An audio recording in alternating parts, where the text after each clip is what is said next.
officially beginning now when I record. Hello, everybody. Great to see you. Welcome to this conference and these workshops organized by HEALES, Healthy Life Extension Society, and by the International Longevity Alliance, ILA.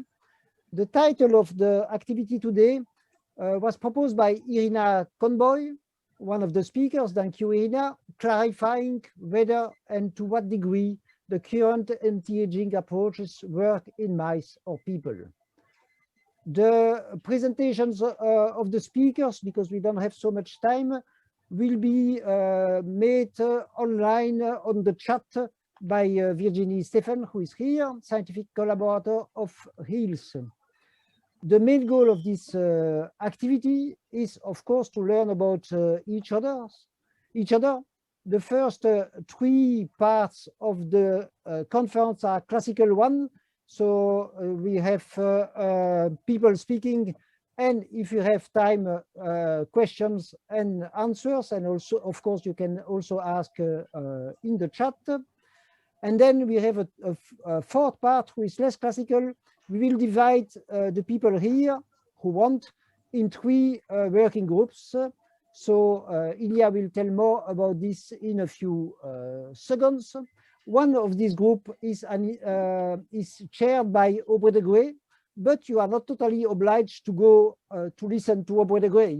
There are also two other working groups, especially the group where I am. You are not. It's not prohibited to come. Also, seriously. So this is no beginning. The conference is live to see on Facebook and will be recorded. And now I give the floor to Ilia Stambler for a brief, the brief presentation of the rest of this activity in the working groups. Thank you very much, Didier, for driving this important conference. Obviously, one of the most seminal issues in longevity field, the testing issue. As Didier said, there will be the first part of normal sessions, 15 minutes each, let's say 13 minutes for presentation, 2 minutes for questions. And then there will be the second part, which is more unconventional, where we'll just convene into separate rooms and discuss specific topics in order to present some kind of recommendations about human testing, mouse testing, political issues or social issues, how to facilitate anti-aging testing. So that will be the last part. And also a few words about the organizers, the HEALES, Healthy Life Extension Society, and also International Longevity Alliance. As you know, International Longevity Alliance is an umbrella organization for several NGOs. Right now, it's 23 NGOs for 20 countries that strive to promote longevity around the world. So also if you have an NGO or represent an NGO, you're welcome to submit your applications. Here is our report for 2020. Welcome to see what we are doing, and welcome to collaborate and to support. So now to Sven. Hello, everyone. So welcome to this workshop on how to test in anti-aging interventions. So the workshop is organized in part by HEALES, which is an organization that me and Didier founded about 10 years ago now. It's an international organization of activists and scientists working together, and we do multiple things. One of the things is we organize each 2 years a big conference in Brussels. Sadly, due to Corona, obviously this couldn't happen. And these online workshops are the kind of intermediate solution to keep the things going during this pandemic. We also each month publish the scientific news, which is a summary of all the major studies in the aging field that are going on. And you can find that on the website of the International Longevity Alliance. And I think that's about it from my side. So we are starting the conference right now, and thank you for being present. Thank you, Sven. Thank you, Ilia. Thank you again, everybody. So the first speaker today will be normally Irina, but Irina, I don't see. Ah, yes, I see you now. Good. The first speaker today will be Irina. And so for the information about you, Irina, you can see on the chat, like I said. And so, Irina, the floor is yours. Awesome. Thank you, guys. I'm happy to see that there are so many people attending. So obviously there is a big interest to the anti-aging interventions. Yeah, so I believe that age-imposed diseases could be only treated as a class, not one by one. Once we understand the actual cause of aging as a process, and I'm not alone in that belief. And this is my favorite slide, which compares squirrels which live over 20 years, 30 years perhaps, with a rat that lives only 3 maximum. The point being that it is not simply the entropic damage that is imposed on mammals that causes aging. These animals are the same size, they have the same metabolism. In fact, squirrel might have higher metabolism than rat. And moreover, they even eat the same things, right? They have the same diet. Yet squirrel outlives rat by roughly 10 years.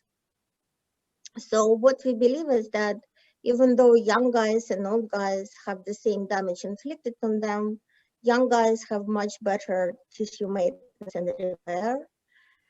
And through that, we then are exploring avenues to see what happens if we significantly improve tissue regeneration and repair in the old, will we rejuvenate them?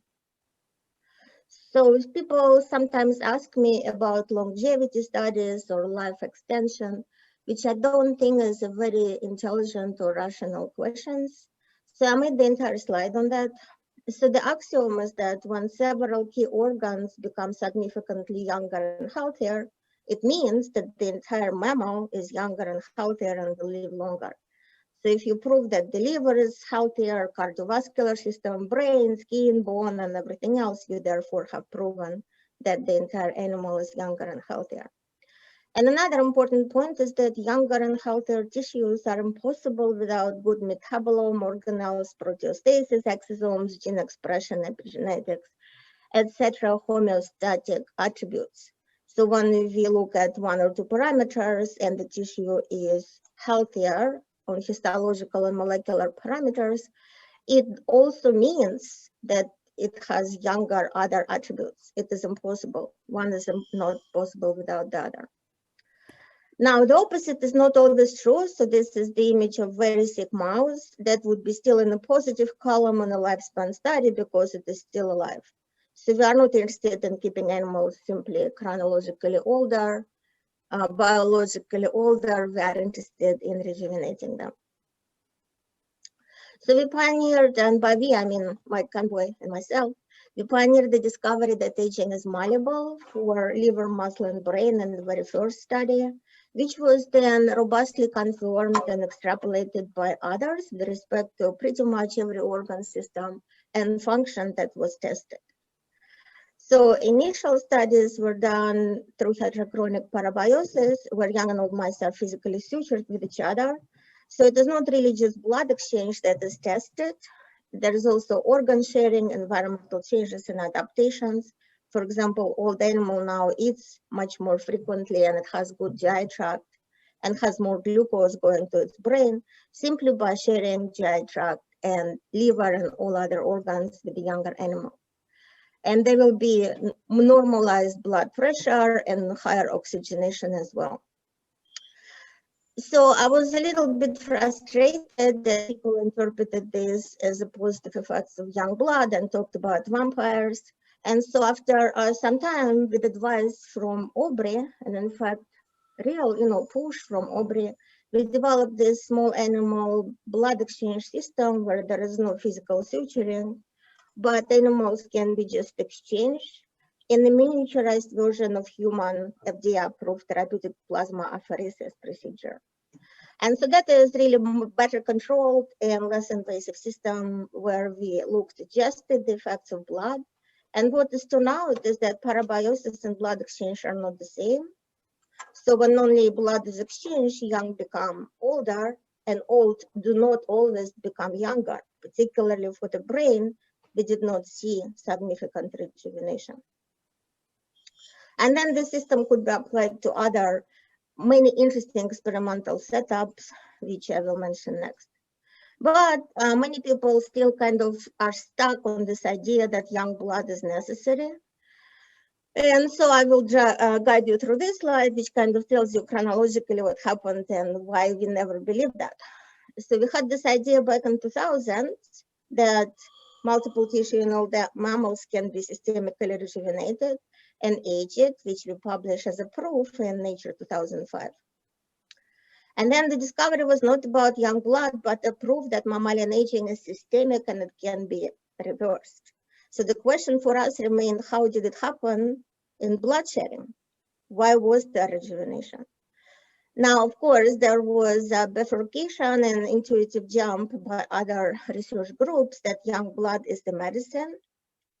But since 2000 until present, we had consistent science in the direction basically answering this question.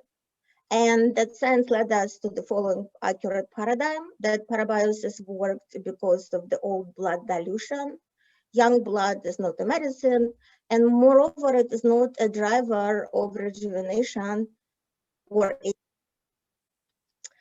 So since it is kind of becoming clear that young blood is not working, you might want to discuss it in your workshops. There are additional now approaches which look at exercise-induced rejuvenation factor, combination of positive factors with removal of negative. In this regard, we already published and patented oxytocin, which is exercise-induced youthful factor, in combination with ALK5 inhibitor, which attenuates H-elevated TGF-beta. There is also talk now, after our recent papers, on removing or diluting H-elevated factors. So thank you for reading our published papers and keep your eyes open for upcoming results of the efficacy clinical trial in this direction. So this is the main point of the talk, is that the effect rejuvenation takes place without a putative cause, which is young blood. And so young blood or young factors in the blood, interestingly, are not causal to either aging or rejuvenation. It's an interesting point, interesting concept. Because there are many questions about blood dilution, the discovery is not about blood dilution or drinking lots of water. It is a novel scientific thread for unraveling the actual cause of age-imposed health decline and for a new meaningful medicine. So here is what we did. We used our small animal blood exchange to exchange young or old mouse with a tube of saline, where there were the same age of cells, and albumin was replenished since we are throwing away old albumin. And we used isochronic exchanges as controls. And this is the mimicry or miniaturization of FDA-approved procedure. We showed that all plasma dilution is safer and more robust for rejuvenation than all other current approaches. This is the example in muscle. This is typical old muscle, which is poorly regenerative. And this is a muscle of an old mouse that is exchanged with a tube of saline, albumin, and its own cells. Important point is that the rejuvenation is true rejuvenation. So now old animals become statistically similar to young in significant parameters such as regenerative index and fibrosis, and they become very different from the old control animals. So we are not looking at about 20%, we are looking at meaningful rejuvenation, making old like young. And we did some work with human plasma before and after therapeutic plasma exchange. Since this procedure is FDA approved, this is collaboration with Dr. Dobry Kiprov, who is pioneer of this. And you can see visually and in quantitative way that typically old plasma, which is pre-therapeutic plasma exchange, inhibits properties of tissue stem cells, so they do not proliferate very well. And by the way, they have many other detriments when they are cultured with old plasma. But after therapeutic plasma exchange, this inhibition is removed, and now systemic milieu is supportive of tissue stem cells. And human serum albumin, HSA, does not seem to play a significant role in this. And we also showed that it is not only working for muscle, but also for brain, hippocampal neurogenesis, and reducing liver adiposity and fibrosis. And all of these attributes, old animals become rejuvenated and very different from old and not different from young anymore. In contrast, if you look at senolytic, for example, and you treat old animals with this ABT 263, there is a type of senolytic, you don't see any improvement in hippocampal neurogenesis. So even though neutral blood exchange and senolytic in this case work peripherally, neutral blood exchange is capable of improving hippocampal neurogenesis, brain health, and senolytic does not. And interestingly, neutral blood exchange is actually reducing the numbers of senescent cells, shown here as blue dots, in the brain to the degree which is similar to senolytic, quantified below. But neutral blood exchange is also capable of improving cognitive capacity of old mice in novel object recognition test and novel texture recognition test. So typically old mice, like old people, are not very inquisitive and they just sit in a corner of the cage. But after this procedure, they start exploring and remembering which is the old object or texture and which is the young object or texture. And we also looked more recently at neuroinflammation, and neutral blood exchange significantly diminishes neuroinflammation in old mice. Again, to the extent that now there's no difference between the young animals, which is important, of course, for diseases of aging, but also traumatic brain injury. And senolytic does not significantly reduce neuroinflammation in contrast to neutral blood exchange. Although senolytic has a very modest effect, as you can see, there are lots of these big clusters of red, which is CD68, marker of activated microglia, and though the numbers of these clusters is the same, but their kind of size is diminished by the senolytic. So microglia will be activated, which is the marker, the feature of neuroinflammation, but each microglia cell might be activated a little bit less, so that's also important. And then finally, our main conclusion from the molecular analysis or global proteomic comparison is that the aging is driven by excess of systemic proteins, which may be indispensable at young levels, but when elevated, they become counterproductive for tissue health, and they repress or diminish the gene proteins that we need. So as you can see on the right in these heat maps, you have lots of red. And red means that the protein levels were increased. So interestingly, while you are diluting old plasma, you are de-repressing, allowing expression and production of all of those young factors. They did not disappear from your genome, they were there. And once the repressors, age-elevated proteins were diluted, now they are there. Further explaining principal component analysis, you see how different young proteome is from old and how different before versus after procedure proteome is for mice and for people. And so we show the same, specifically focusing on the proteins that are important for brain health and function, either for mice and neutral blood exchange or for people and therapeutic plasma exchange. The clustering of these proteins is significantly different, is clearly different just on principal component analysis 1, which is also illustrated in the heat maps. And so these proteins, the work is published, it was published in Science in November, so you can look up the names of the proteins, we put them on a table with their annotations, what do they do for the brain? Some of them, many of them control neuroplasticity, memory and learning. Many of them are neuroprotective, so they prevent death of neurons, and others are important for formation of new neurons. So I'll stop here. My conclusions are very simple. So there are a large dilution of systemic milieu stably resets molecular, cellular, and tissue determinants of organs health and repair to younger states. And it makes most, and we would like to see old organ systems rapidly and robustly younger.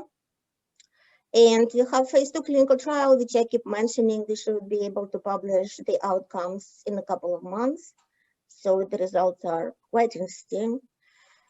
Dr. Kiprov is the clinical director, and the disclosures, I'm on SAB and have stock option with Juvena. I am starting IMU, which was delayed by the COVID, but now we are moving forward, I think, successfully to launch. And that's it. I stop here. Thank you for your attention. Thank you very much, Irina, for your intervention, and once again for proposing the title of this conference and working groups. We are really on time at the moment, so that's great. We have time for at least 2 questions. The first question is always difficult. I know that if nobody is speaking, I will have one question. Okay, question? Yeah. Yes, go ahead. So Edouard de Bonnet.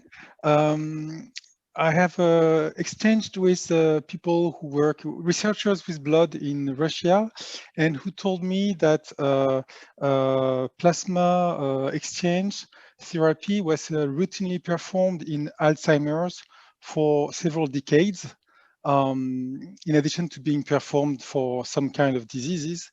And so today it's about mice and the people. And why didn't we notice such a dramatic effect in people? I didn't notice. So you know that in Alzheimer's, many things were tried, but people who have Alzheimer's disease are already very sick. And the main point of clinical comparison would be what happens to their cognitive capacity. Do they recognize their environment? Are they more cognitively capable? In Alzheimer's disease, plasmapheresis works in a very similar way that it works in autoimmune diseases. It simply removes circulating A-beta toxins, therefore luring more A-beta toxin from brain to blood, and then those are removed, so it's a wash. And it is exactly the same how it is used for autoimmune diseases to remove circulating autoantibody that attack your own tissues and cells. So it's a simple wash. In anti-aging approaches that we are now developing, and by the way, this is not a conventional plasmapheresis anymore, it's rejuvenative plasmapheresis. What we see is that it is not simple removal of inflammatory proteins that accumulate with age. It is the repression of all of the young proteins that now come back. So it is a reset or reboot of your system. And when you start with people who are not having terminal illness like Alzheimer's or cancer, you can ask many more questions about, is it rejuvenative? Can we avert, attenuate, and prevent development of critical illnesses? Thank you. Mm-hmm. I had some other question in chat, I think. I don't know if there is time or not. Yeah, there is a question in the chat. I don't know. Yeah, but I have also. To me, but doesn't matter. We probably don't have time, so it doesn't. I had a question from Nancy and Walt. Please elaborate on the statement that blood factors are not causal. What is not causal is young blood factors. Blood factors are causal for aging, but interestingly, it is not the decline in young blood factors which is causal, but elevation or excess of the age-imposed factors. Once you remove those, the young blood factors come back naturally and physiologically. Thank you. Thank you. I have one question, Irina. Can you, so you spoke about clinical trials who are going to start or who are already started. How many people? Can you elaborate a little bit? Yeah, so clinical trials have been ongoing now for quite some time. They have been ongoing slowly because of the pandemic and need of people to travel to San Francisco, where is the site of clinical trials. It is boutique type outpatient trials, and Dobry will tell you, or potentially will tell you more about it. But right now, we have treated about 25 people, and currently are treating maybe 8 to 10. I'm all, guesstimating. Yeah, and then we have a wait list of another 25 or so. Okay. Thank you, Irina. If there are no other questions, and of course, you can also ask your questions in the chat. A lifespan. Sorry, Edouard. What about the mouse lifespan test or rat lifespan test? Well, it will come, I think, after. Yeah, sure. Yeah, this question will come certainly in the working groups. Okay, now I will give the word to Vera Gorbunova. Welcome, Vera. Normally, there is no problem to share the screen, and the information about you is already in the chat. Hello. Hello. Yeah, I'm trying to open my screen sharing. Just a second. Normally, it should be behind.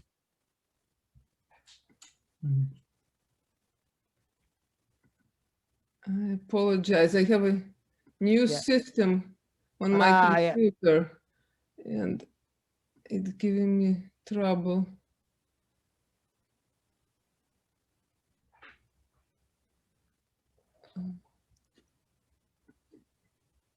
Okay, while we are waiting, Irina, maybe if you want to say a few words about lifespan test on rats and mice. Security, privacy to grant access. No, Irina, if you try to answer, you are muted at the moment. But yeah, what was the question again? It was about a test on lifespan, really, for rats and mice, you know, or rats. Well, I made the specific slide to say that lifespan studies are meaningless because animals who are very sick will be considered in a positive column. But we are doing a little bit better, I think, more rational study on the lifespan or health span rejuvenation in mice right now. Okay. Sorry, very nice to see you, and I'm looking forward to your presentation. Well, nice to see you too, Irina. So now everyone can see my screen? Yes. Okay, great. I apologize for this technical problem. You know, it's like every time you install an update on your computer, you never know what's going to happen afterwards. Okay, well, it's an honor to follow after Irina's presentation, and thank you, Irina, for this overview and the breakthrough that you presented. So I have kind of a similar introductory slide showing species with very diverse lifespans, where we have short-lived species like mouse or shrew, naked mole rat that lives 10 times longer, and then even bowhead whale that lives 200 years. So there is this huge diversity of lifespans, and one of the directions of my research is to understand what's different with animals on this end of the spectrum, understand those molecular mechanisms, and then implement them, hopefully for treatments. So this is kind of a big diagram. So we study those exceptionally long-lived animals, from whales to naked mole rats. Well, I also have a squirrel here. It's a long-lived rodent. And then we identify what is special about their biology and create mouse models. And then if the mouse lifespan is extended, so that gives us a proof of principle that we can go and design therapeutic interventions for human patients.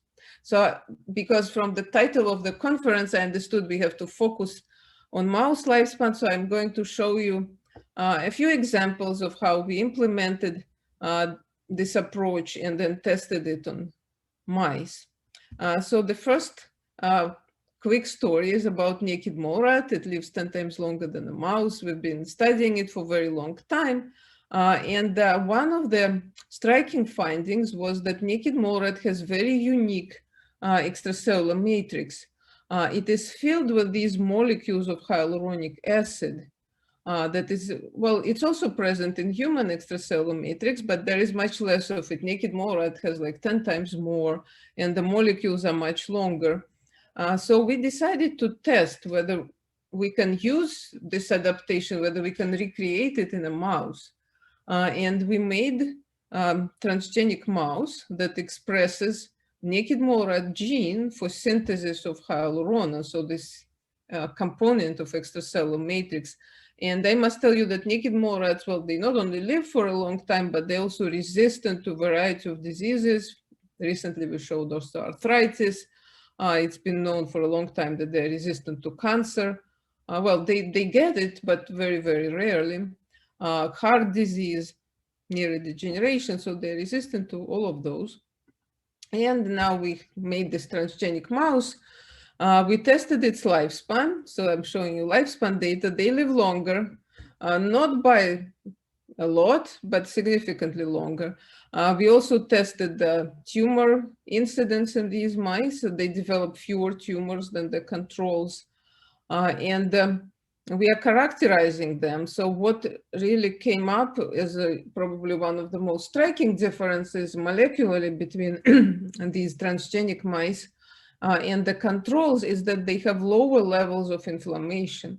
So that may be actually relating back to Irina's talk, because some of the factors that accumulate in all blood are inflammatory factors. So having a lot of hyaluronan in extracellular matrix actually helps reduce inflammation. So that may be one of the contributing factors for these mice living longer. So hyaluronan has anti-inflammatory effect.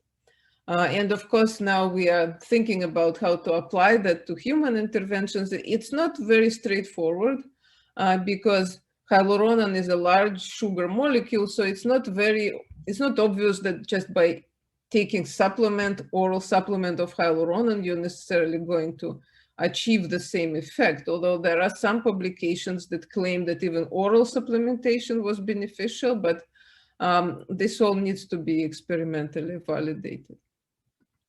Okay, so now the next story I will tell you is about DNA damage. So here we are talking about intrinsic damage within each cell. So does the cell get older? Well, we are subjected to damage and we can repair ourselves. But as we get older, that function of repair starts to decline. So we can no longer catch up with all the damage that's inflicted, and that's what brings about aging. So it's not just the passive accumulation of damage, but it's also how our bodies and our cells are able to deal with it. So here we also applied comparative biology approach, and we measured the ability to repair DNA damage, specifically double-strand breaks, in 20 species of rodents with very diverse lifespans. So this is the work of Shao Tian, a very talented graduate student. He measured the efficiency of double-strand break repair in those species, and there was a very strong correlation between repair efficiency and maximum lifespan. So long-lived species are much better at repairing DNA. So that was published in 2019. And I will just give you a brief summary that we, of course, wanted to find the mechanism, what is different between long-lived species and why they can repair their DNA so much better. And what we found was that there was a largest contributor to this was a protein called SIRT6, so sirtuin-6, which explained the larger part of that variation. So sirtuin-6, it's a homologue of yeast SIR2 protein that was shown many years ago by Lenny Guarente and David Sinclair to extend yeast lifespan. But now SIRT6 is a mammalian homologue, and it does something similar. It helps maintain genome stability and promotes DNA repair. So we were even able to identify specific amino acids within SIRT6 that are different between mouse and beaver. And if we swap those amino acids, we can make mouse SIRT6 as good as beaver SIRT6. So we could specifically target amino acids and improve the function of SIRT6. So now, of course, the next question, will it extend lifespan of the mouse? So those experiments are ongoing. We have mice with different versions of SIRT6. We put human SIRT6 in a mouse, bowhead whale SIRT6. So bowhead whale lives even longer than human. Naked mole rat. It was already published that if you overexpress mouse SIRT6 in a mouse, they live about 15% longer, and mostly male mice. So here we expect a much greater effect, because mice have very weak SIRT6. It's not a strong enzyme at all. Human enzyme is, maybe 5 times better. So we will see. Here we expect much bigger effect, but those experiments take time. So we are now setting up aging colonies of these mice. But what I want to tell you, that, that was all very good, and that is comparing species that have different maximum lifespan on sort of evolutionary scale. But of course, the question is, like, within humans, if you have more active SIRT6, is it going to make you live longer or not? So that's a very important question. And we have some data that it would also work the same way. So we identified, in collaboration with Yusin Su and near Barzilai, we identified variants within SIRT6 gene in human centenarians. So here, within the C-terminus of SIRT6 protein, there are substitutions in centenarians, and when we tested that SIRT6, centenarian SIRT6, we find that it is better than wild-type human SIRT6 at repairing DNA. It's also better at suppressing transposable elements that are kind of genomic parasites, and I will say a few words about them next. And they're also better at killing cancer cells. So even in humans, it seems that stimulating SIRT6 is beneficial. So now the last topic, transposable elements. So I mentioned genomic parasites. So major part of our genome consists of those elements. So they are remnants of different viruses that integrated into our genome in evolutionary time. So they are these parasites. And when we are young, they are suppressed. So our cell keeps them silent. But when we are getting older, what happens, and that's also been published a year ago, so I will just give you sort of a big picture. What happens with age, those transposons start to be reactivated. So in a young organism, everything, your chromatin, your DNA in the cell is nicely compacted. Transposons are silenced, only those genes that you want to be expressed are expressed. But with age, epigenome starts to deteriorate and transposons become activated. And for a long time, it was believed that when they get activated, the major damage they inflict on us is making mutations because they hop around in the genome. But what we discovered here, that mutations, yeah, they do cause mutations, but that's unlikely to really explain, major contribution into aging, because there are not that many mutations, at least in functional genes. But much worse things that transposons can do, they trigger inflammation. So how they do it? They actually escape into cytoplasm in the form of reverse transcribed DNA. And that DNA looks to the cell like a virus.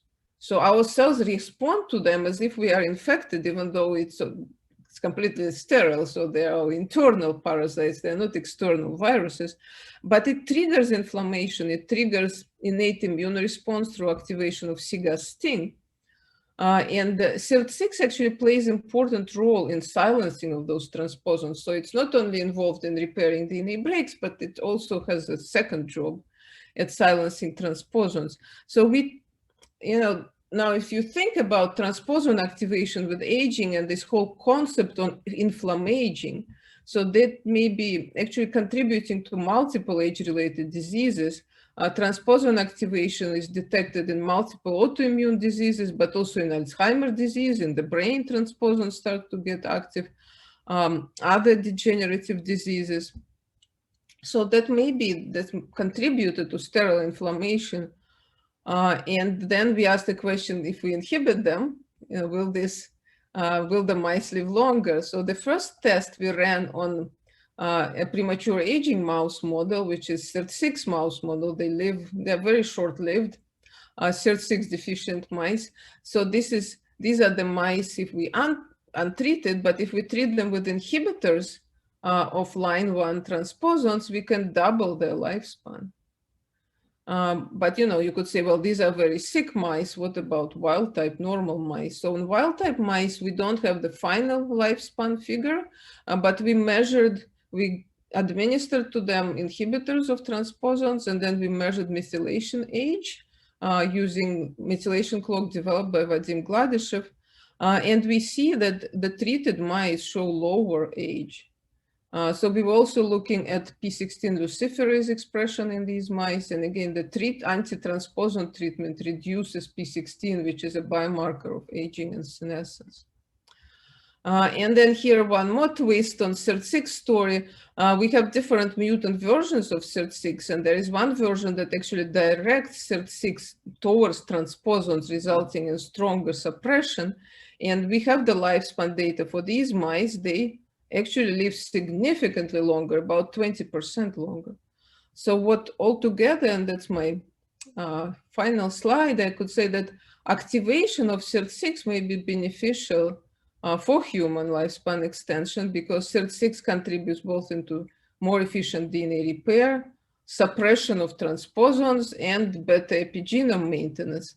So all of that together helps lifespan. And again, also, I would like to connect it to brilliant talk by Irina, because she was talking about those factors in the blood that may be accumulating with age. And I think transposons really contribute to that, because they trigger immune response. And there may be also even transposon RNA or DNA that's circulating in exosomes. So that may be also important contributor to that aged blood phenotype. Okay, so I would like to acknowledge my wonderful lab members and also collaborators. So thank you very much. Thank you, Vera.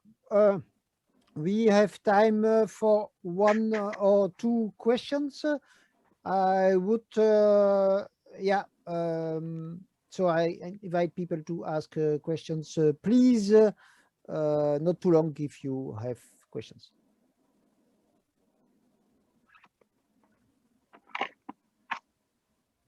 If there are no questions, I have one maybe. Vera, when you were showing lifespan, you said in one of the first slides saying that there was an increase, but not a very big increase. But I noticed, like, very often that concerning the maximal lifespan, there was no progress. Yeah, for me, it's very often the case that when you see studies about lifespan of, let's say, normal mice with something, it's working for average lifespan, but not for maximal lifespan. Yes, I think you're probably referring to the first treatment, which was hyaluronic acid. No, there was maximum lifespan increase. Strangely, it was sex specific. We saw it in males, but not in females. So I don't know. In many treatments, we see that they work differently in males and females, but for that particular one, yes, there was a maximum lifespan extension as well, but just in males. Okay, thank you. So thank you, Vera. So now the floor is for Rodolfo Goya from Argentina. Hello, Rodolfo. Hello. Yes, normally, yeah, sharing the screen will be no problem, I think. Go ahead. Okay. Okay. See.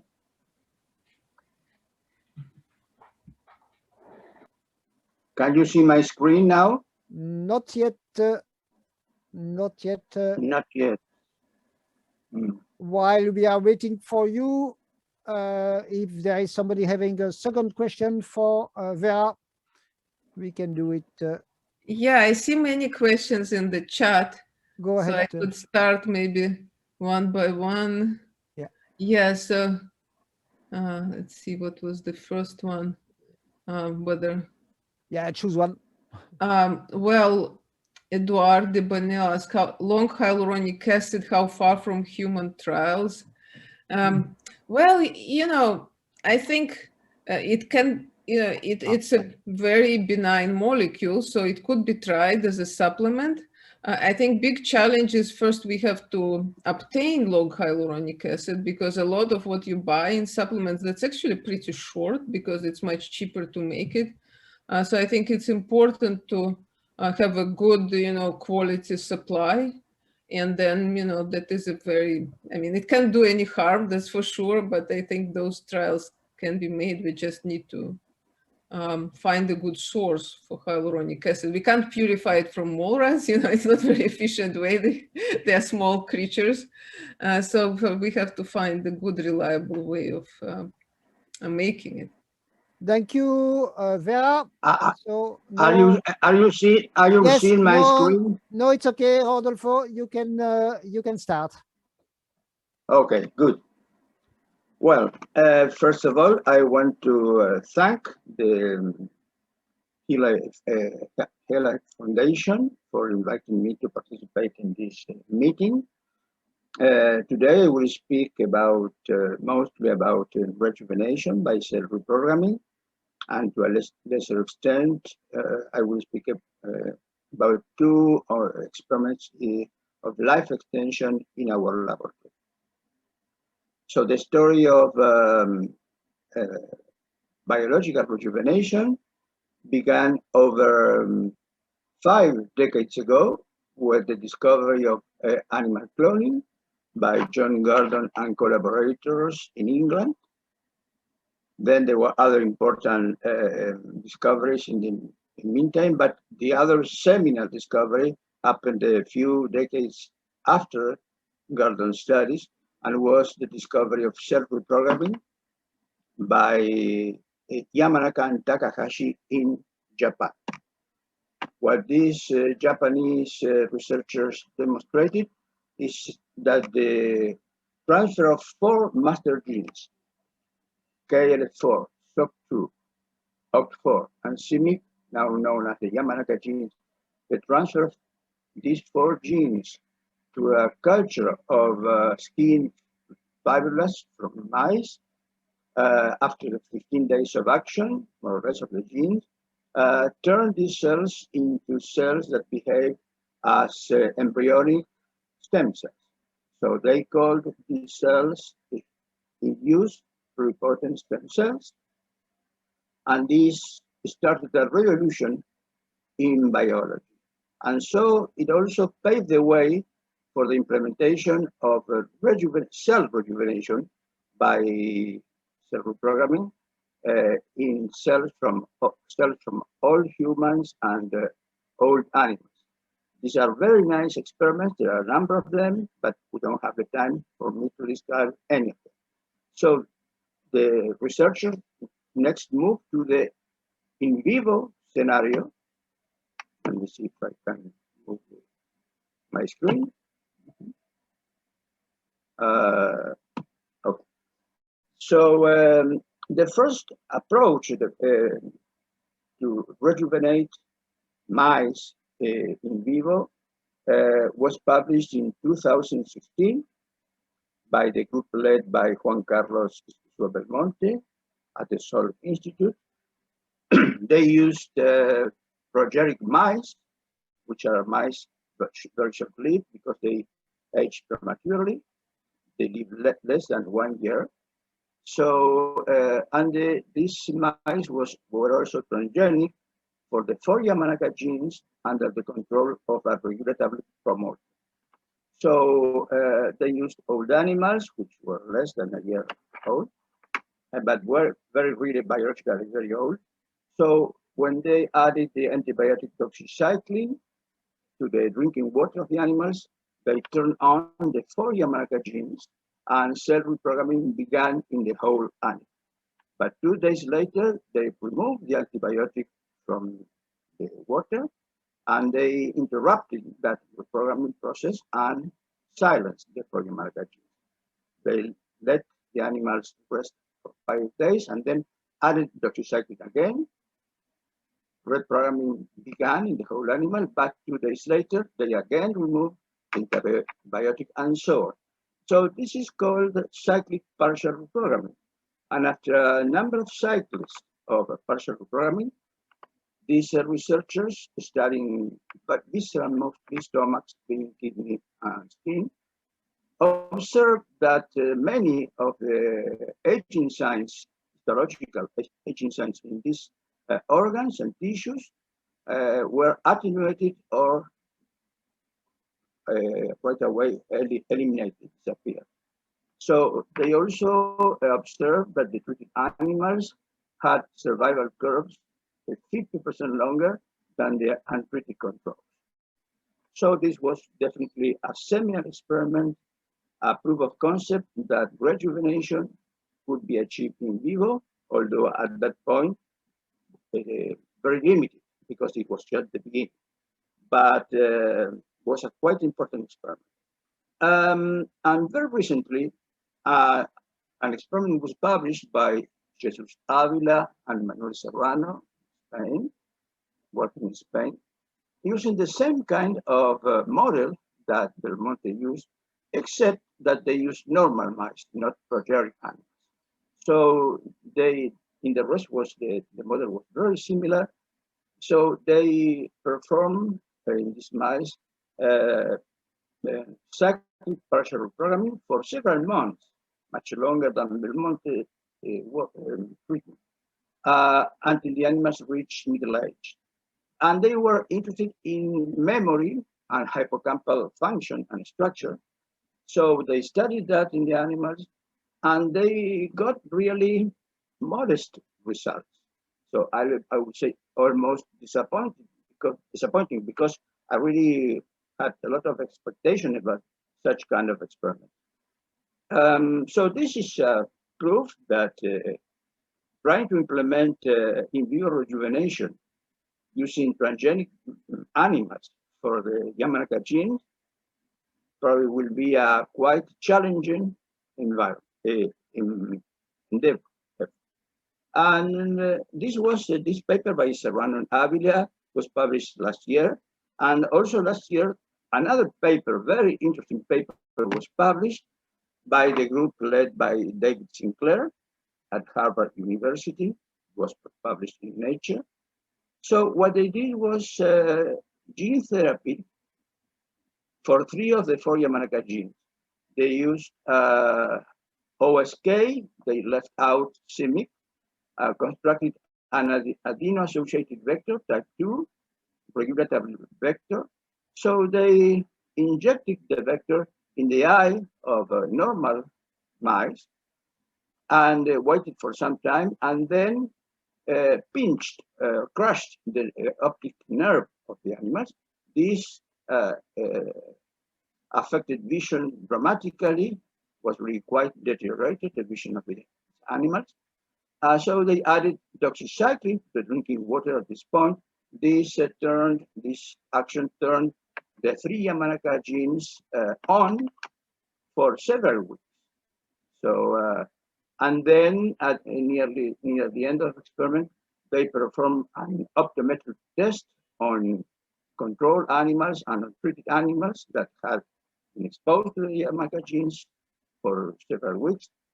And they found out that the control animals had still a very poor vision because of the damage of the vision, but the treated animals have recovered vision quite significantly, really quite significant. And so they also studied, after sacrificing the animals, the optic nerve of the controls and experimental animals. The asterisks here are indicate the place of the crush of the axon. This is the optic nerve. And they found that in the controls, there was no axon regeneration, but in the animals that were exposed for several weeks to the OSK genes, there was a clear axon regeneration. And if they continue to exposing the cells, the retinal cells, to these genes, the regeneration continued really and was quite extensive. So this was really was a gene therapy approach. It did not intend to rejuvenate the whole animals, but the important significance of this achievement is that they showed that they could express the Yamanaka genes, 3 of them, for a long time, really, without having any problems with the toxic effects or tumors, teratoma, which is something that typically happens in transgenic mice for the Yamanaka. Well, even then, constructed a mouse, a transgenic mouse, expressing the 3 Yamanaka genes, they used OSK. So when they gave doxycycline to the drinking water of these animals, there were very, very toxic effects. And in 4 days, more or less, the animals died. So that was really a paradoxical finding, because when administered, when the delivery was made using a viral vector, in the neurons at least, in the nerve, the effects of the long-term expression of the transgenes, the Yamanaka transgene, was quite regenerative, quite benign, without any kind of pathology. But when they express the same genes in a transgenic animal endogenously, the genes were really very, very toxic. And this is, in fact, in line, this kind of dual behavior of the Yamanaka genes according to the way they are delivered to animals in vivo. And this is in line with an ongoing experiments we have in our laboratory. We're working with primary cultures of human umbilical cord cells. This is a typical culture. Rodolfo, yes? Just sorry to interrupt you, but be careful, because normally in 3 minutes you should finish, and then we have already no time for questions. Yeah. Okay. So when we expose the cells to an adenoviral vector expressing the 4 Yamanaka genes, and for 7 days, we found a marking distribution of the cells, and most of the cells are expressing the transgene. This is why they are fluorescent. And even 85 days after infection, they're still alive, and they are expressing the transgene. So the main point here is to show that the delivery of the Yamanaka genes to these cells can be also kept for a long time without any adverse effect.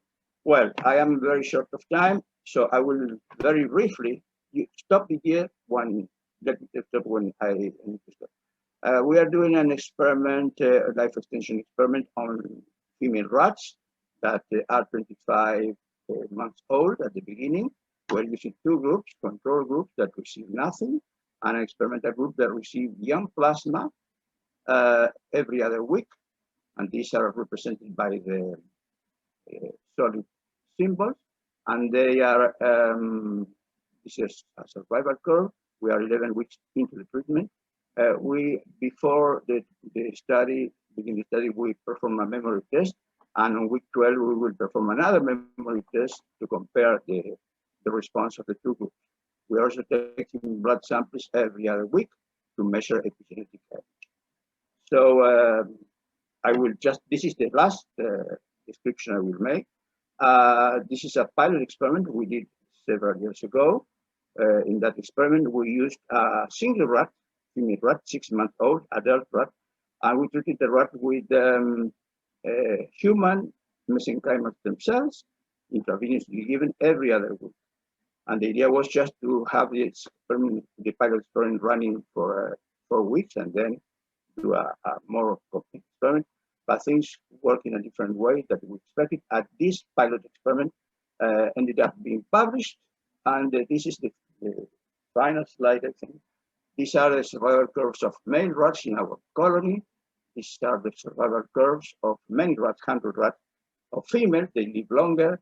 This is the maximum lifespan recorded in the literature for albino rats, 36 months. And our treated rat lived up to 44 months. So 8 months beyond the maximum lifespan. This is quite a remarkable achievement that we didn't expect really. So this is why we decided to publish that result. And this is the last image. This is the long-lived rat, 1 month before death, a control rat, old rat, and a young one. Sorry for taking so much time. Thank you very much. Thank you, Rodolfo. I will read the questions of Magomet Kaidakov. My concern with epigenetic rejuvenation is its potential effect on previously accumulated memories. It has not been tested yet. If life experiences individuality are compromised as a result of epigenetic rejuvenation, what then? What do you think about this question? Can you repeat that because it was not It's in the me. chat also. Oh, okay. Okay, if you can read it. Yeah, while let's say while you read it, I will already ask to Harold to share his screen, and maybe Rodolfo, you can stop your screen, or I am trying to do this. Or somebody can do it also. I know I can do it. If you can do that. I don't, but I don't know where. If just a second, technical. Yes. Okay. Okay. Yeah. Okay. So I'm looking for the chat. Sorry, I am not familiar with. Okay. I will read it again. My concern with epigenetic. Sorry, guys. Or we are behind the time, or what's the schedule? What? And what is the protocol? Can I ask a question, or add all questions in chat and then Didier? No. Normally you can ask. So ask your question. It will be easier, and then we give the floor to Rodolfo. Yeah, go ahead. Cool. So so my question is, the control rats, how were they controlled? Were they injected with something else? Sorry if I missed that point. And then the second question is, you know, sorry, I will just wait until you answer this part. How the control rats treated? The plasma, the rats treated with young plasma, Irina, you mean? Those control rats? What the control rats receive? The control rats in the plasma life extension experiment are not receiving anything. Just they are right. So then my hypothesis would be that the rats which are receiving something and are being treated, they are really not identical to the rats which are not being treated. They're being picked up, they're undergoing this experimental procedure. And there are numerous neuropeptides, for example, oxytocin, on which we published, which could promote rejuvenation. Yeah, right. So they are basically, you know, it's kind of the proverbial placebo effect in people, but it is not just placebo. It's actually different signaling in your brain and different release of the peptides, which improve metabolism and, you know, tissue health and repair. So if the control rats were treated with some other, you know, positive fraction lacking plasma, or I don't know what else would be a good treatment, because if you simply do saline plus albumin, you are actually treating them by diluting their agent secretome. Something like that, sorry. Yeah, we are having another group of old rats, control rats, receiving PBS. But these belong to a separate experiment, but they are part of the same group of rats. And we are having doing the survival curves for all rats for us, for our internal use. And those rats receiving PBS for several weeks now, the survival curve is exactly the same. So what I didn't mention. Not good for them. Sorry, Irina. It's not good for them, right? It will make them less healthy. Anyways, just something to think about. Yeah. Sorry, Irina. Sorry, Rodolfo, but we are already ahead of time.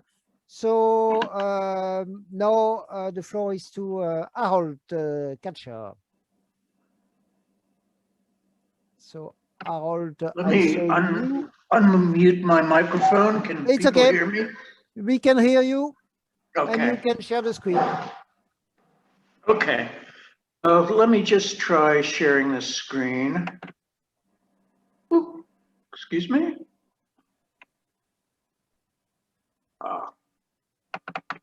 Yes. Sorry. Here you go. What the heck? It's okay. Great. Go ahead. Go back to that. Ah. Okay, It's go okay. back We to- can see it. You can speak. We can see you. We can see you. Oh, me. I don't care about seeing me. It's not so very important. I wanted you to see a slide. Yeah, I mean, we see the slides. It's okay. You can go. Oh, why don't I see the slide then? That I don't know, but we can see the slides. Okay. Of course, if I had any idea of which slide I was talking about, I would probably be in better shape. Jay, pardon me, let me get our IT guy here. IT guy. Yeah. Jay. Hi. Or Jai. I had screen sharing and suddenly it disappeared. You Is are it there? screening share. You're sharing a screen. Yeah, that's what I wanted to see.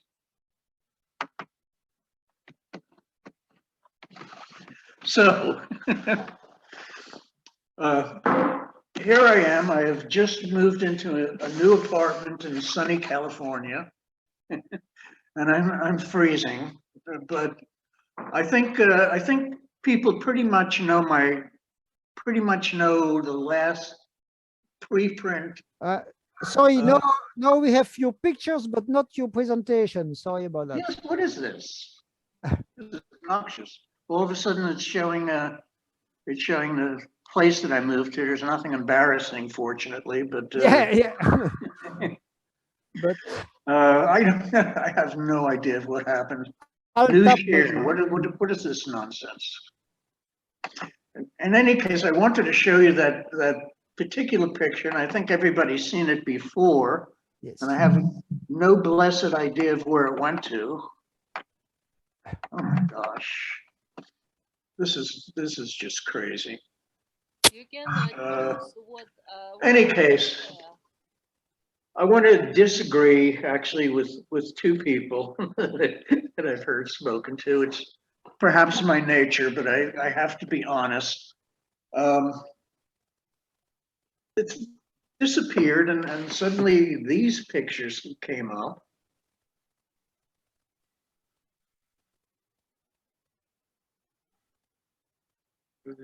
Where is your application? Where is your presentation? Okay, it's here. Can we just stop this for us? We're going to stop for 1 second, please. Yeah.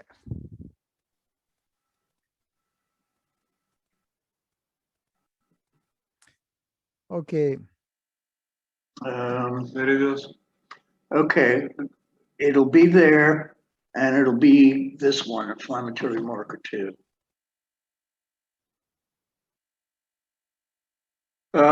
Can everybody see that? No. No. Not yet. Okay, I'm starting the screen share. Let me just put on.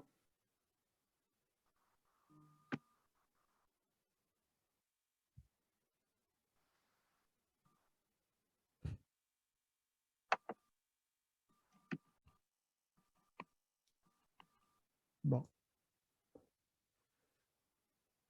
Okay. Not Yeah.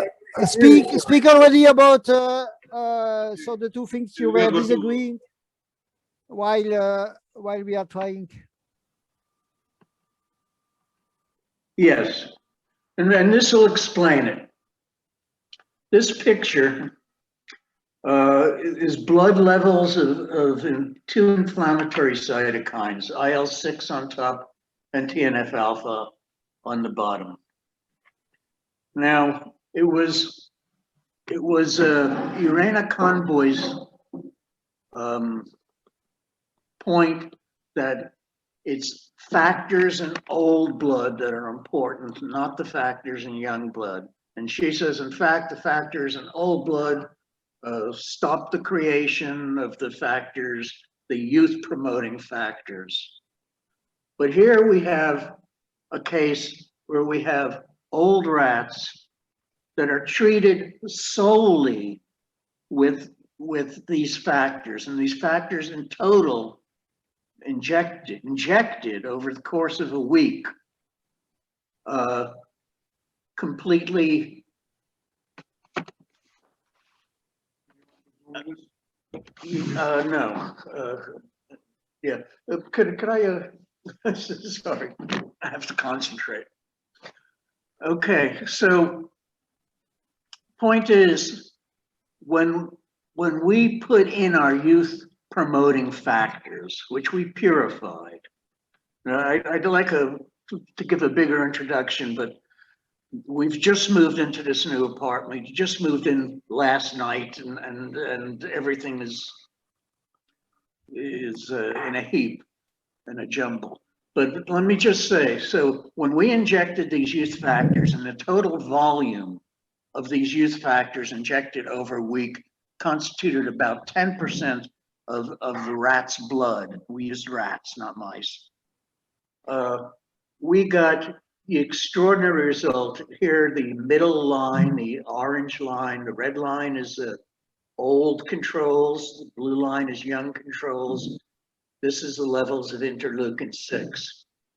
We see that the levels of interleukin-6 drop to youthful, actually below youthful levels, and only then start to rise again.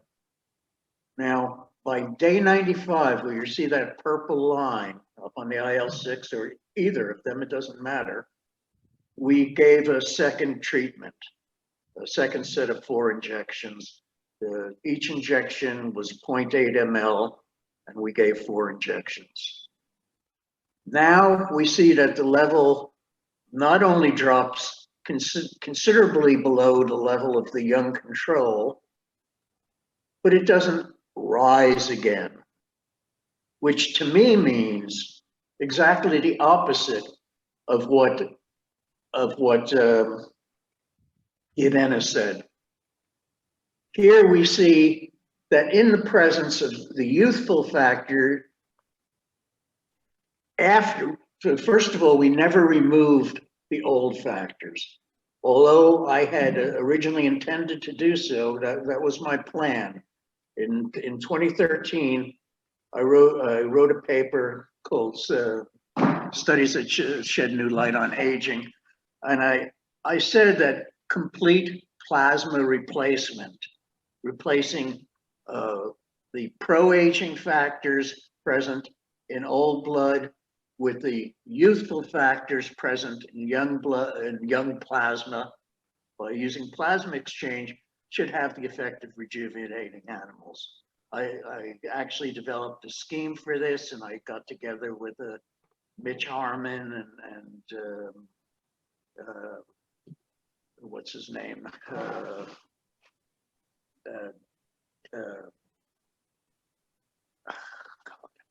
Sorry, it's still early in the morning for me, and we just moved in. Kiprov, Dobry Kiprov, to do such a trial in human beings, but that never worked out. In any case, I figured out what the youth-inducing factors should be like due to the literature that I read. And by luck, I managed to purify these youth-inducing factors and could use them as an injection. We called it elixir in reference to the classical drink of the gods. We're now calling it E5. But in any case, it's youth-inducing factors. There's no dilution whatsoever, and yet we can see after time that there's seems to be no more. I wish we had a third repetition of this, but there seems to be no more increase in aging, or the increase in aging seems minimal, if anything at all. So we believe, one, that there are youth-inducing factors that are important, and that the way that these youth-inducing factors work is very much the same way that the Yamanaka factors work. And I think Rudy agrees with me about this. We believe, okay, so that's one thing. The second thing is Vera's presentation, where she talks about segments of viral DNA that have been incorporated into human DNA and are freed once Pee-wee RNA is no longer present, or there's been some sort of epigenetic destruction. However, we see that normally, and if we look at both the young controls and the old controls, there's this constant, steady increase in inflammatory factors. And once we add E5, once we add the youth-inducing factors, that level goes down. So either we're repressing all the viruses again, we're reinvigorating the epigenetic program to keep things intact. You know, basically, my idea of aging is different from many of the people here. I believe aging is an entirely programmed process. I believe that every life stage has a phenotype associated with it. And I believe that the phenotype is carried by the blood to the cells. And if we take a look, see if I can get another picture up. I dread this. I suppose I should get the other pictures down.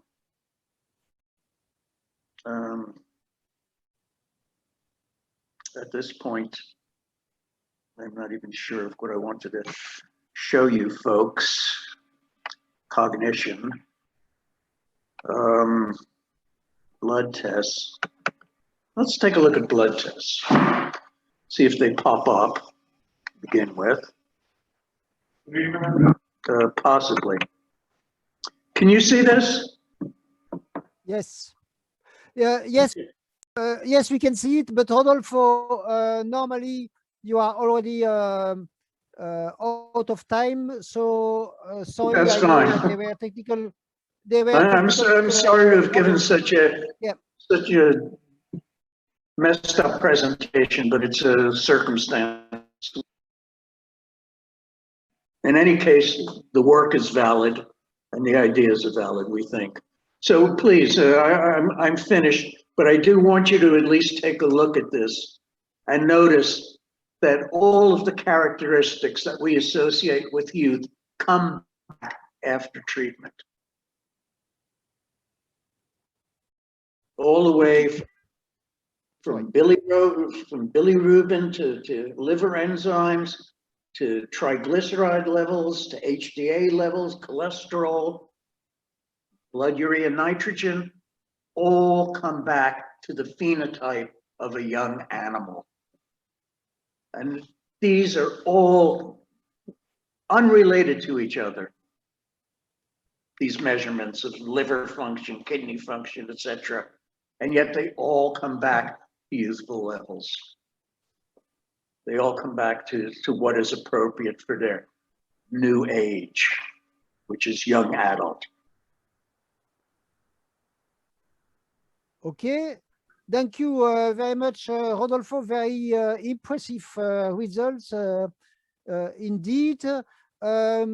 Sadly, we don't have time for questions at the moment, but I propose that there are answers in the there are questions in the chat, so I propose that you answer in the chat. And now for the last speaker before the pause, and sorry, I also changing the order. So the last speaker for this first part will be Josh Mitteldorf. Welcome, Josh, and please, if you can, share the screen. And for this, I have also to stop the screen, or if somebody can stop the screen of. I don't have anything to share at the moment. Harold. Yeah, I'll have a couple. Oh, you are only speaking. Okay, You that's can hear great. me? Go ahead, Josh. Yes. Thanks for the opportunity to speak here. I'm in distinguished company and I really appreciate it. I'm a theoretician. I wish I had the kind of data that some of you have presented. Is really impressive. So I'm going to speak from a much more abstract perspective. Think about the last time you were sitting on a plane. You're leaving the gate. Hello? Sorry, I didn't recognize you. I think you look younger, suspiciously younger. I've been taking elixir on the side. I didn't tell you about that. So how many of us have had the experience sitting on the plane on the tarmac, getting ready to leave, and the plane stops for a long time, and over the PA system, the pilot says, there's a bad valve in the hydraulic system in the left aileron, and we're waiting for them to locate the part. I'm sure you've had that experience. How many of you have had the experience, but he comes back on a minute later, oh, no, never mind. We found a spare capacitor on the radar system, and it just happens to have the same size and shape as the valve that we needed. So we'll just use that instead. Flight attendants prepare for takeoff. No, you haven't had that experience. It's because airplanes, like everything else manufactured, has parts that are each optimized for one function only, and the parts are assembled in a particular order that's logical, and the machine works in one particular way because each part works in one particular way. When evolution was designing humans, that's not the mode that they used. Your bones have a function of supporting the body's frame, but they also store calcium and they manufacture blood cells. And your liver has God knows how many different functions, hundreds of different enzymes manufactured in the liver. The point is that biology doesn't work with one chemical, one function. There are many functions performed by many chemicals. They're all overlapping in this incredible net, and it's a challenge to unravel it all. Historically, the term for gene was coined in 1905 by Wilhelm Johansen, when the pioneering work of Gregor Mendel half a century earlier was just being rediscovered, and DNA was not yet a thing. Biologists were hopeful there would be one separate gene for each trait. And even though they were flying blind, so to speak, they were doing inheritance experiments with no knowledge of the molecular mechanisms of inheritance. Still, they figured out very early that the body doesn't work the way a human designer would have designed it. The word epistasis was coined in 1909 by Gregory Bateson, and it meant gene interactions. Several genes have to combine to create one phenotype. The very next year, Ludwig Plot coined the term pleiotropy, and that's the converse. A single gene has multiple effects. At the time, these words were coined because they thought, these are the exceptions, the rule is one gene, one trait. But soon it was learned that that's just not the case. The body is not engineered the way we would engineer a machine. Every molecule has multiple functions, and every function is regulated by multiple molecules, actually multiple pathways. Before we curse the body for being organized in this way, this makes it inscrutable to us, consider the benefit is that we're not waiting on the tarmac every time there's a single part of our body that doesn't work. The body is wonderfully, amazingly, robustly homeostatic.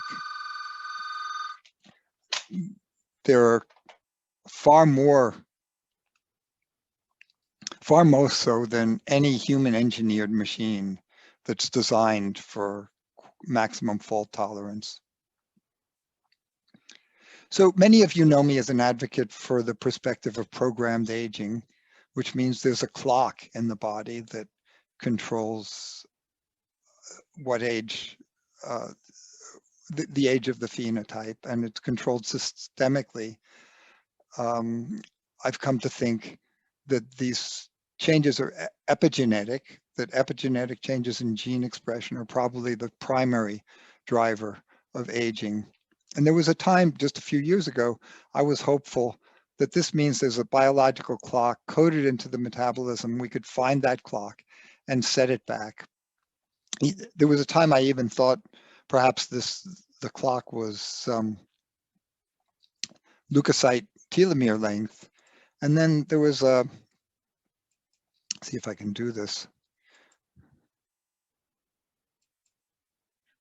Can you see my screen? No. Yes, yes. We can see your screen. It works. Yes. There was a time when I thought that leukocyte telomere length was the key. And then I saw this slide from a study by Rode et al. 2015, Danish people plotting telomere length versus age.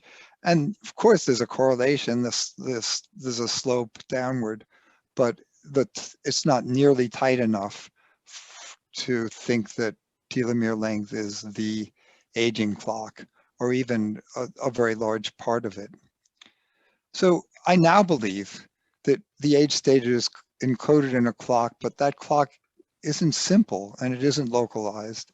Like everything else in biology, it's spread out over many systems with many different functions. This view is still optimistic in the sense that I believe we don't have to repair all the damage that the body suffers. Most of it can be repaired by the body itself if we just restore a young signaling environment. But less optimistic in the sense that it will be more complicated to understand and ultimately to manipulate the body's clock or clocks. You know, I'm a fan of Harold Katcher's work. He just spoke. And from what he claims, he has a way to set all the body's primary clocks back at once. Suspending disbelief, I want this to be true. I expect and hope that it will turn out to be a big advance in not only anti-aging, but de-aging, rejuvenation. And I'm impatient for Harold to disclose the methods so that they can be replicated in other laboratories around the world. So let's see, where are we?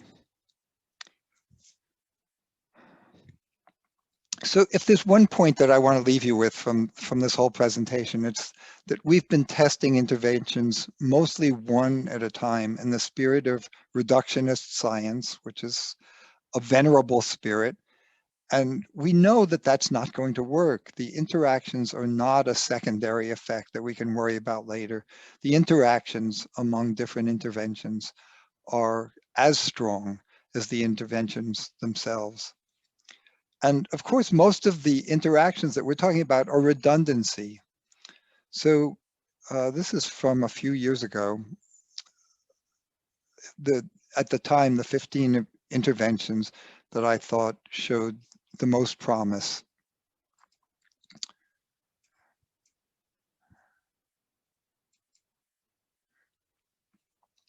And how much increase in lifespan they were able to induce. From these 15, if you add them all up, you get 172% increase in lifespan. And I don't think any of us believes that we could just do all these things and make a mouse live 172% longer, let alone a human. Many of these interventions act on just a few pathways. In particular, there's acarbose, caloric restriction, there's metformin that all act on the insulin pathway. And we know that the insulin pathway gets saturated. And furthermore, the insulin pathway is probably more effective in short-lived animals than in long-lived animals. Some of these others act on inflammation pathways. And again, we know the inflammation pathway is powerful, but it will be saturated at a certain point when inflammation is back to youthful levels, and adding more anti-inflammatories is not going to make the is not going to increase lifespan further. So if we wanted to test combinations of these, it may be daunting to think about how quickly the number of combinations multiply. With just these 15 treatments, there are 105 pairs, combinations of 2, or 455 combinations of 3. How are we going to test them all? It seems like an enormous burden on laboratory time. But the saving grace is that we don't need to characterize each of these with a full complement of 30 or 40 mice, measuring the survival curves. We don't care about the details. We just want to identify combinations that stand out head and shoulders above all the rest, giving extraordinary benefits. And these should not be so hard to identify. If there are mice that are living for 4 years instead of 2.5, we don't need 30 mice to find that out. We should be able to observe the reliability with just 3 mice per combination. So 4 years ago, I was promoting a protocol for screening combinations of treatments in rodents. I proposed 3 mice for each of the 455 triplets for a total of 1365 mice.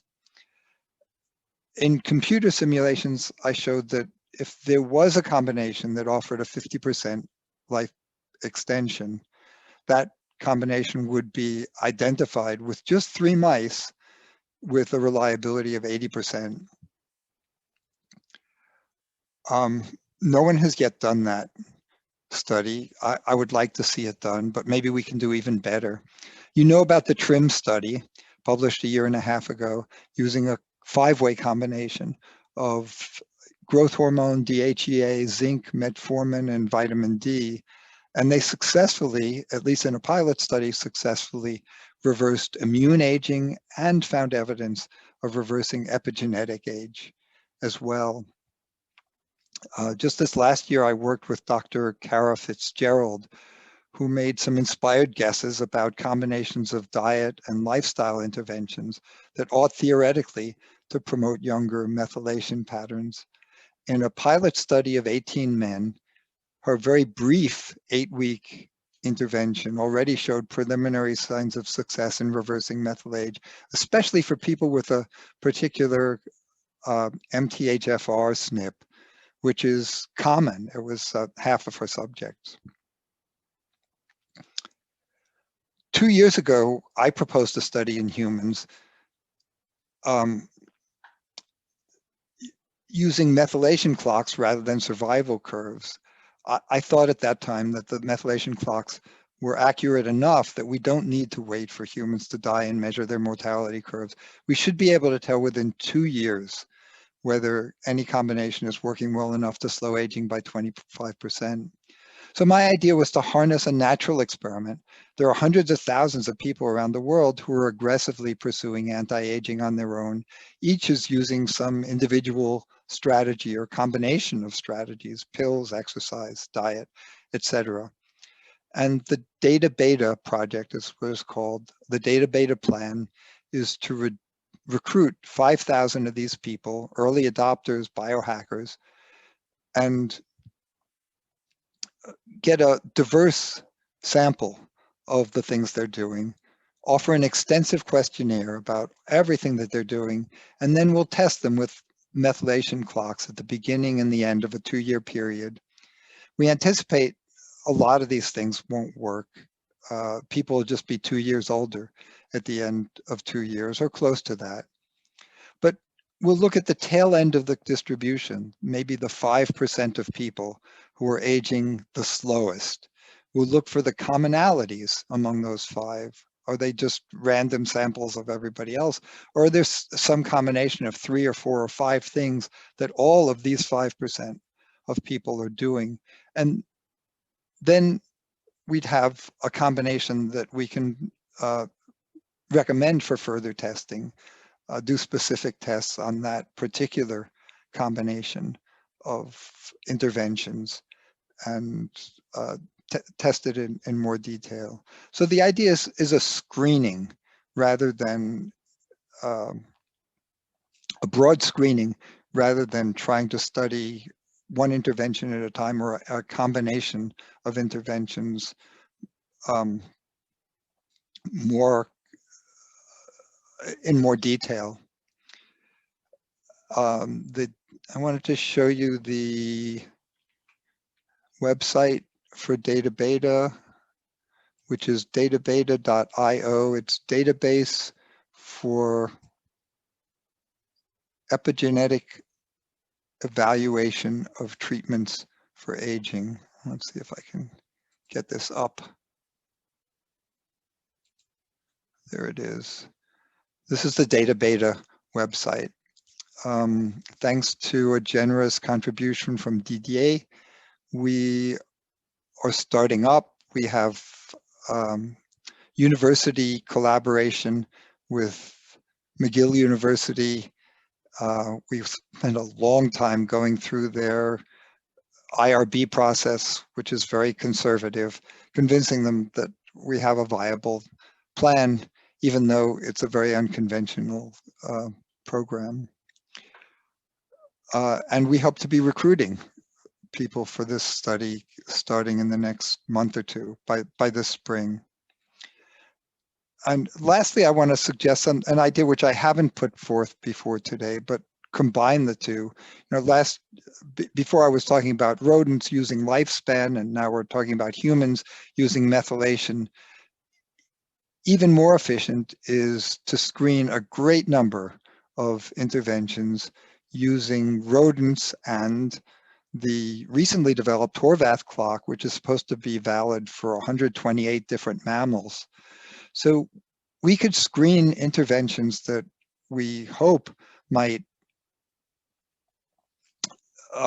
rejuvenate these animals and use a great number of combinations over a very short time, cutting costs by making the program just a few weeks long, and see whether any of these interventions are working. Is there anything that, for example, can duplicate the extraordinary success that Dr. Katcher reports?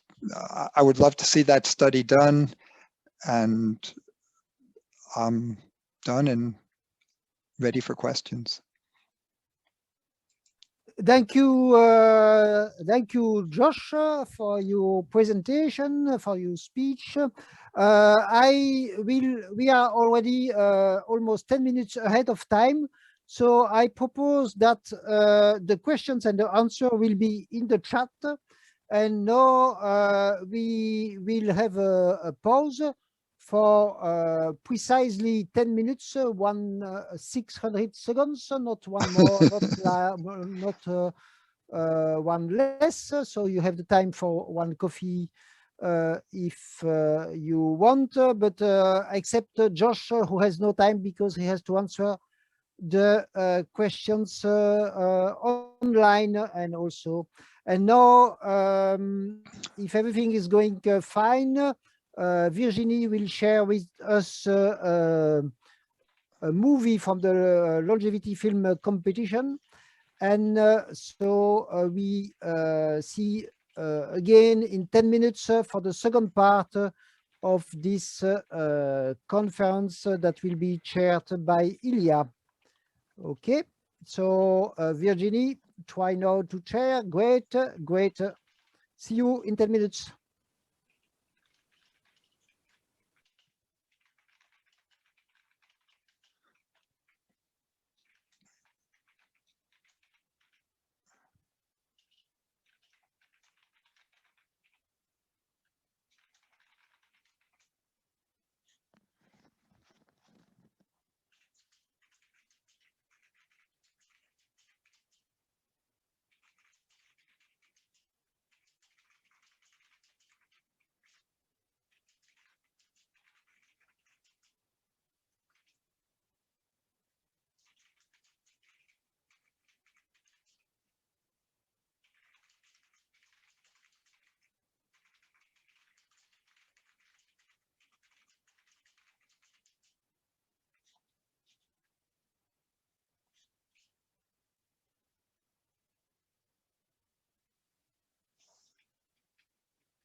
Le son, s'il vous plaît, il n'y a pas de son.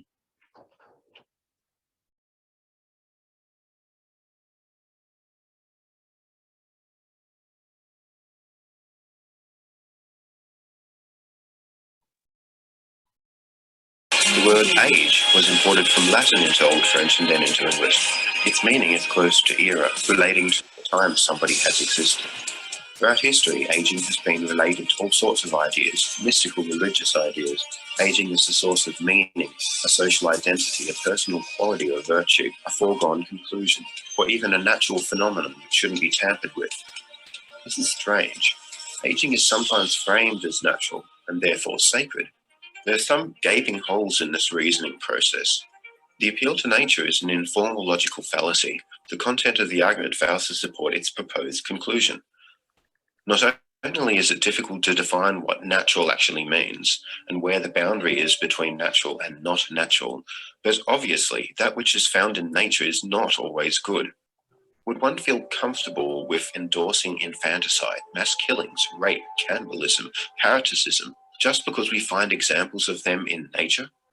Despite biogerontologists' best efforts, people seem to be under the trance of harboring two paradoxical positions when selectively appealing to nature when aging is brought up, but not when we are talking about natural diseases as byproducts of aging, which should be combated or eradicated. An honest observation of the suffering caused by the diseases of old age invokes unease. Is it ethically acceptable to not do anything about it? Well, the good news is people are doing something about it. Though given the scale of the problem, it seems there is a huge underinvestment in funding translational research to treat or prevent aging. So what is meant by aging is contextual. In the context of the health of the organism, or in a biological context or a medical context, the most appropriate definitions are precise and specific. How aging has been categorized and defined has influenced the way we think about it. On the one hand, we have our chronological age, which refers to the amount of time we've been alive. And on the other hand, we have our biological age, which refers to the condition of our bodies.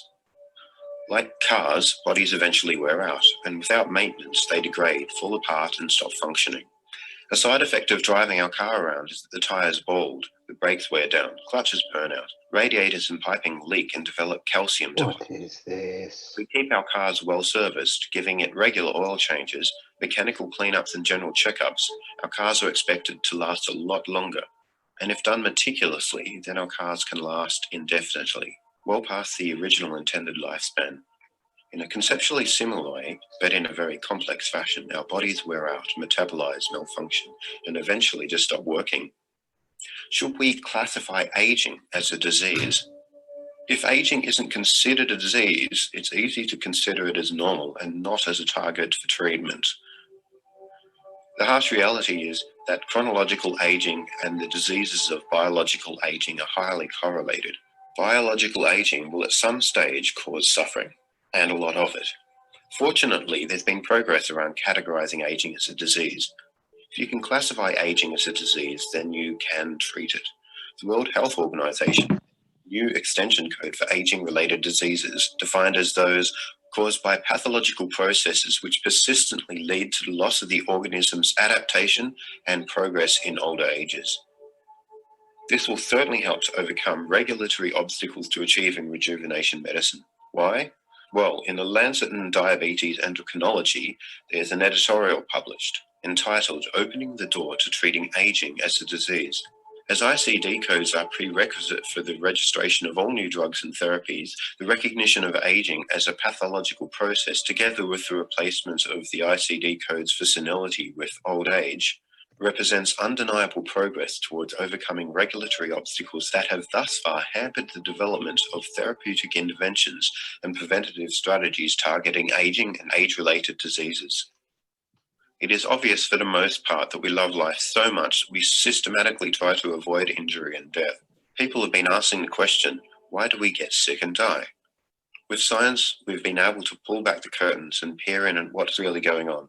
We haven't seen any grim reapers or wretched spirits. We have found cause and effect, that our bodies are governed by the same physical laws as the rest of the universe. Aging is a technical problem, and every technical problem has a technical solution. and we found technical solutions to many diseases over time.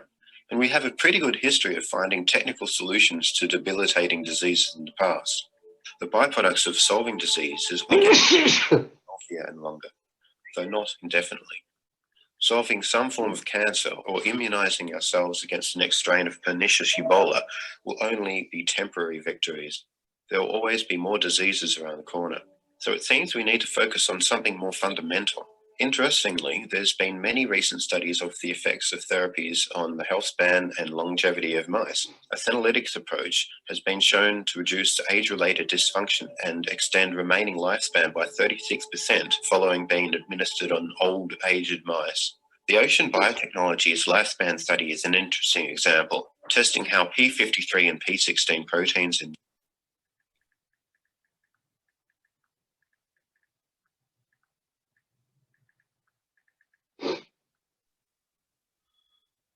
Yes, I guess we should already start.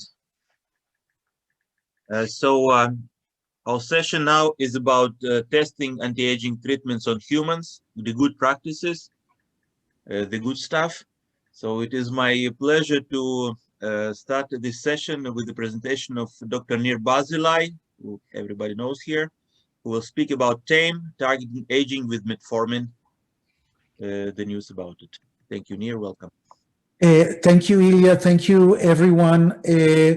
Let me make actually some provocations that are more related to the subject of animals versus humans, and I think I'm going to make very important points. And please realize, TAME is an after day work for me. Okay, that's not my science. I had grants and merit award for animal studies. I'm a geneticist and have this longevity study. So I'm working between models and animals. And, I have this study where we have centenarians. We have actually almost 750 centenarians and their offspring, and we're looking for longevity genes. And the first thing that we wanted to know really is all this data from animals on longevity, does it make sense from what we know about the genetics of centenarians?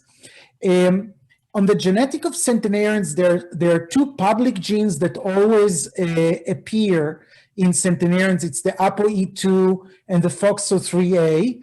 The FOXO3A certainly is related to mechanism of aging in animals. We have genes that are specific for humans. For example, CETP is not a gene that is expressed in animal at all, okay? So we have to expect that animals are conserved, a lot of mechanism we learned there, but there are also going to be genes that are centenarian specific. I would just say that if there are 7 billion people in the world and we would have the whole genome sequencing and electronic medical record of every one of them, we would probably be able to cure every disease in the world.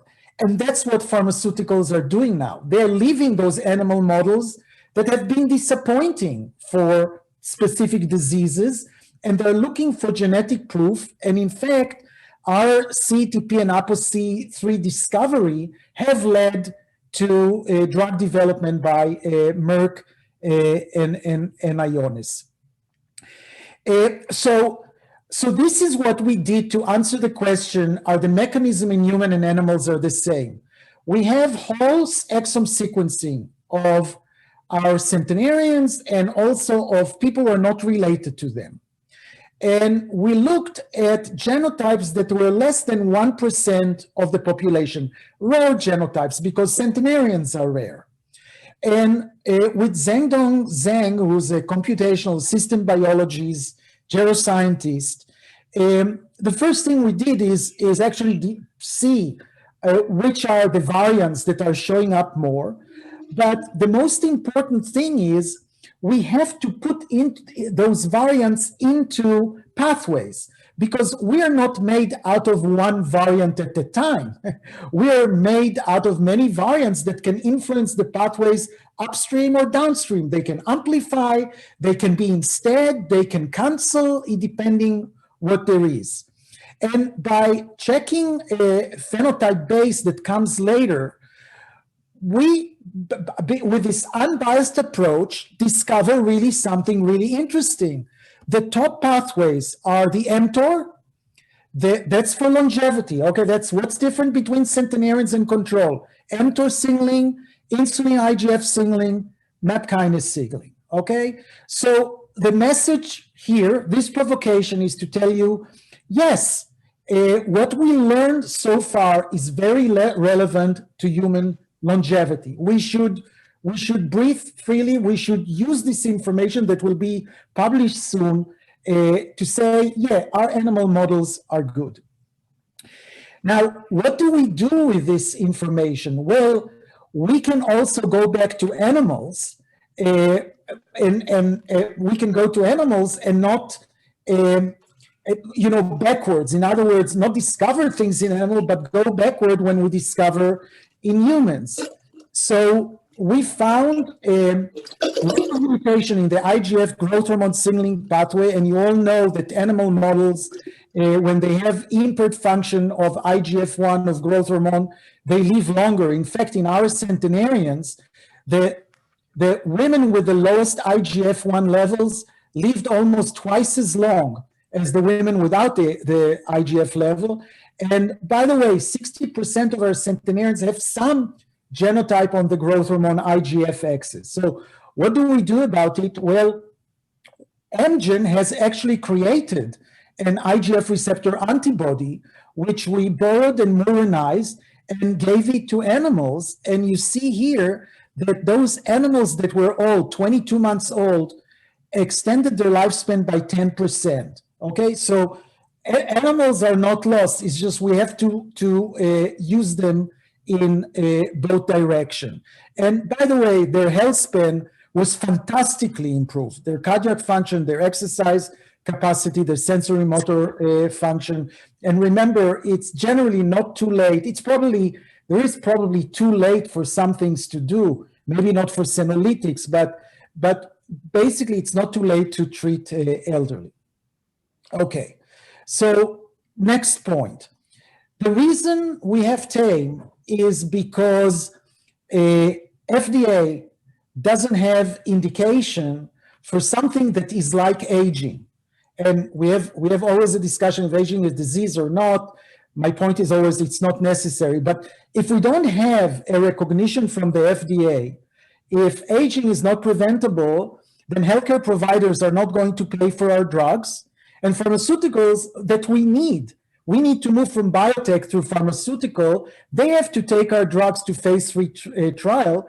They will not develop, and they want that better drug, or like we heard before, a combination of drugs to really have an impact. So metformin, we recently showed evidence that it targets all the hallmarks of aging. And so I want to correct something that we heard before about metformin is only diabetes. In fact, metformin is not really so relevant to diabetes, but to the fact that it's used for diabetes. It's been used 70 years, but guess what? It was used to prevent flu and malaria. And at that point, it was discovered that it lowers glucose in diabetes, so it's now diabetes. But metformin is not primarily a diabetes drug. I also should tell you there are 9 studies now across the world that shows that metformin lowers mortality of COVID patients by 50 to 70%. Not 7%, not 10%, but more than that. It's generic, it's cheap, and we do TAME to show that it targets aging, but more important, we do TAME. Metformin is a tool to give us an FDA indication. I should just say one thing. The data that we saw before of effectiveness of drug is from animals, okay? So if you look at data, and I'm not showing you here, if you take every data on metformin that shows its effect on aging, the effect is about 7% in animals. In humans, metformin decreased mortality in diabetic patients 17% more than non-diabetic, and 50% more than diabetic. Okay, so the measure of longevity in animals is skewed a little bit. You know, if metformin have a lot of effect on immunity and inflammation, we're not going to find it in our labs and in our experiments. Okay, so let's not take all this and pretend that we know what the effects are, and let's be prepared to the fact that there are things that will target aging, and they're not going to be effective in mice for a variety of reasons. So metformin, the nice thing about metformin that we have, the TAME study has been done, okay? But it has been done on separate disease. You know, metformin prevents diabetes. Metformin compared to insulin and other drugs prevent cardiovascular disease. There's association studies, hundreds, that people on metformin have less all kinds of cancers, maybe except prostate. Metformin prevent cognitive decline in clinical studies and in Alzheimer association study, and I already talked about the mortality. So we're talking about a genetic chip safe that is a tool for us to do TAME. But this is the point. This is what we have to do, biologists. What we've been doing is doing studies where we take drugs. I'll show you the metformin, but we did this with resveratrol, we did it with acarbose, we did it with exercise, we did it with exercise and metformin, basically taking old people and giving them either a placebo or drug, taking biopsies of adipose tissue, of muscle, doing a washout, and switching. Those that were on treatment are now on placebo, those were on placebo are now on treatment, and looking at the biology, okay? The clinical part is okay, it's improving, you know, glucose and height glucose and insulin under the curve and insulin secretion, but this is the data that I want to show, again, underlying the mistake that you think that metformin is a metabolic drug. Yes, pyruvate metabolism is expected if it has metabolic effect, but the transcripts that are coming here are of DNA-based excision mismatch, of NAD biosynthesis that has things beyond metabolic, BRCA DNA damage, and in adipose collagen chain, you know, remodeling, and LXRX that has also genetic influence. The point here is we're talking about a drug that extends its action below metabolic. You can see here in pink and blue in muscle and adipose the metabolic effect, but the point below here is really important because we look at the upstream regulator of those transcripts. And guess what? Again, mTOR comes up, MYC comes up, TNF-alpha, TGF-beta. Okay, again, we get changes in the transcripts that are in humans, those transcripts that we convinced ourselves that are important in aging. My final slide is just to put up this study that we hope to start as soon as COVID allows us, where we take 3,000 people, and what we're looking for is to shift the time until we get any one of those incidents of disease, cardiovascular, dementia, cancer, and death. This is what the FDA wants to show. Ilia, thank you. I'll stop here, and if there's any question I can answer, if I have time. Yes, yes, we have 3 full minutes, so we can have 2 or 3 questions. So please. Could I ask a question? Yes. Harold. First, 2 questions. One question is, have you tried applying Horvath's clock to any of these animals after metformin treatment? Well, the answer is no. First of all, you know, the clock for animals is a little bit more complicated. I don't want to get into that. what I'm trying to do, there was this DPP trial, the diabetes prevention trial, where people who were 50 years old got metformin for 3.5 years on average. Some got it to 5 years. This is stored at the NIH, and we want to get access to the blood samples in order to do the clocks on those patients. Metformin prevented diabetes by 30%. Okay. Other questions? Other questions? Questions. I'll read a question from the chat, and then Greg. Dr. Barzilai, you recently stated that the philanthropist has been found that will fund TAME and also start a huge longevity fund. Could you give an update, please? And also just curious also about the general update on TAME, you know. Well, look, we are ready to go. We feel lucky that we didn't start last year because it would be devastating to stop this study. Although, you know, if we started 2 years ago, we would probably have been showing that we prevent death, okay, in people who are on metformin. But the study is going to be funded through FR by, we hope so, The money is not in the bank, but there is a commitment from an organization that will announce itself, I think, next month. And I don't think I'm available to give more than that now. Okay, please, Gregory, the question. Unmute yourself, yes. Good. Nir, does the TAME study propose to use one dose of metformin or different doses? What are they? Yes, it's going to be one dose, and you know, it was the regular discussion. Well, we should give more because we want more effect. And some people said, "Are you crazy? It's elderly. You should give less." The reason we chose this dose is because all the studies that I showed you, just titled them, that's pretty much the average dose that they used. And it was important for us to have, and certainly for the FDA, to have some idea of what dose we had. If we had all the money in the world, we would have done a dose response, right? And see how it happens. Look, part of the problem with metformin in animals, and I hope you don't take wrong the way I say it, but metformin that targets complex 1 in the mitochondria is like a weak cyanide, right? So there can be too much of that. There's actually literature that's saying that if you do 10 and 100 times the dose, animal will die younger. So what's the sensitivity in animals?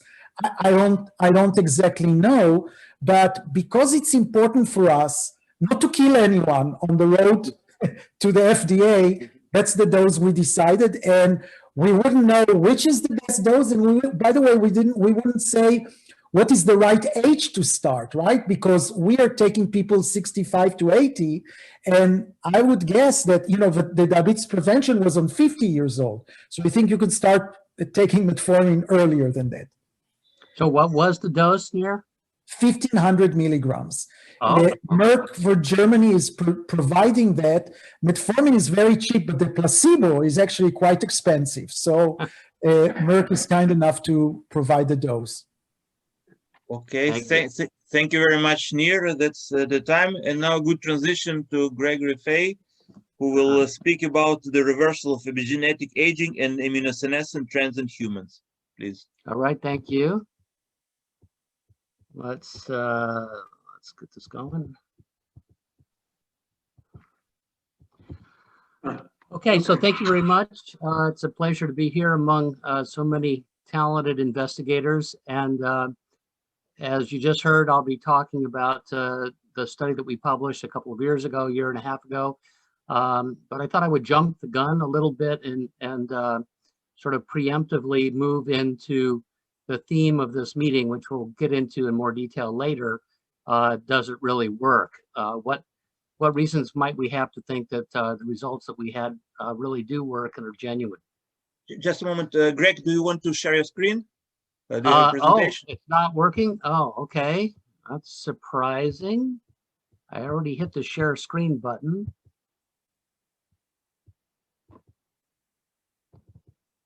Are you seeing this now? Starting, yes. Okay. All right, let's go back to the beginning here and do it right. Okay, hold on. Okay, so I'm just turning off my cell phone here. Okay, many of you are familiar with the study that we did. I just feel obligated to give a little bit of background about it. So our general idea was to do something about immune system aging as mediated by the thymus, and particularly by the atrophy of the thymus over time. So as you all know, the thymus is where we make our T cells, and they are major effectors of the adaptive immune system. And they are what is primarily affected by aging. So you see more changes in T cells than in B cells, for example. The loss of competent T cells is related to thymic function because since the thymus makes the T cells and that function peters out over time, you do expect to see some consequences of that. The consequences are delayed until after the age of 60, but then they become very significant. So the process of thymic involution is sort of diagrammed in the cartoon, showing that as we go from being a newborn to being 70, our thymus is replaced more and more progressively with fat, and both the cortex and the medullary volumes are gradually replaced by non-functional mass. And this results in major increases in age-related morbidity and mortality, and that's the reason that we chose to look at reversing thymic involution. And the other reason we wanted to look at this is that it can be done, it's achievable. There are many different approaches to thymic involution that have been investigated in the past, and I've listed most of these on the left. The one that appeals to me the most at the moment is growth hormone, or somatotropin, for several reasons. And one of those reasons has to do with the fact that it has a track record of being able to regrow the thymus in many different species, from rats to dogs to cats to humans, to HIV patients.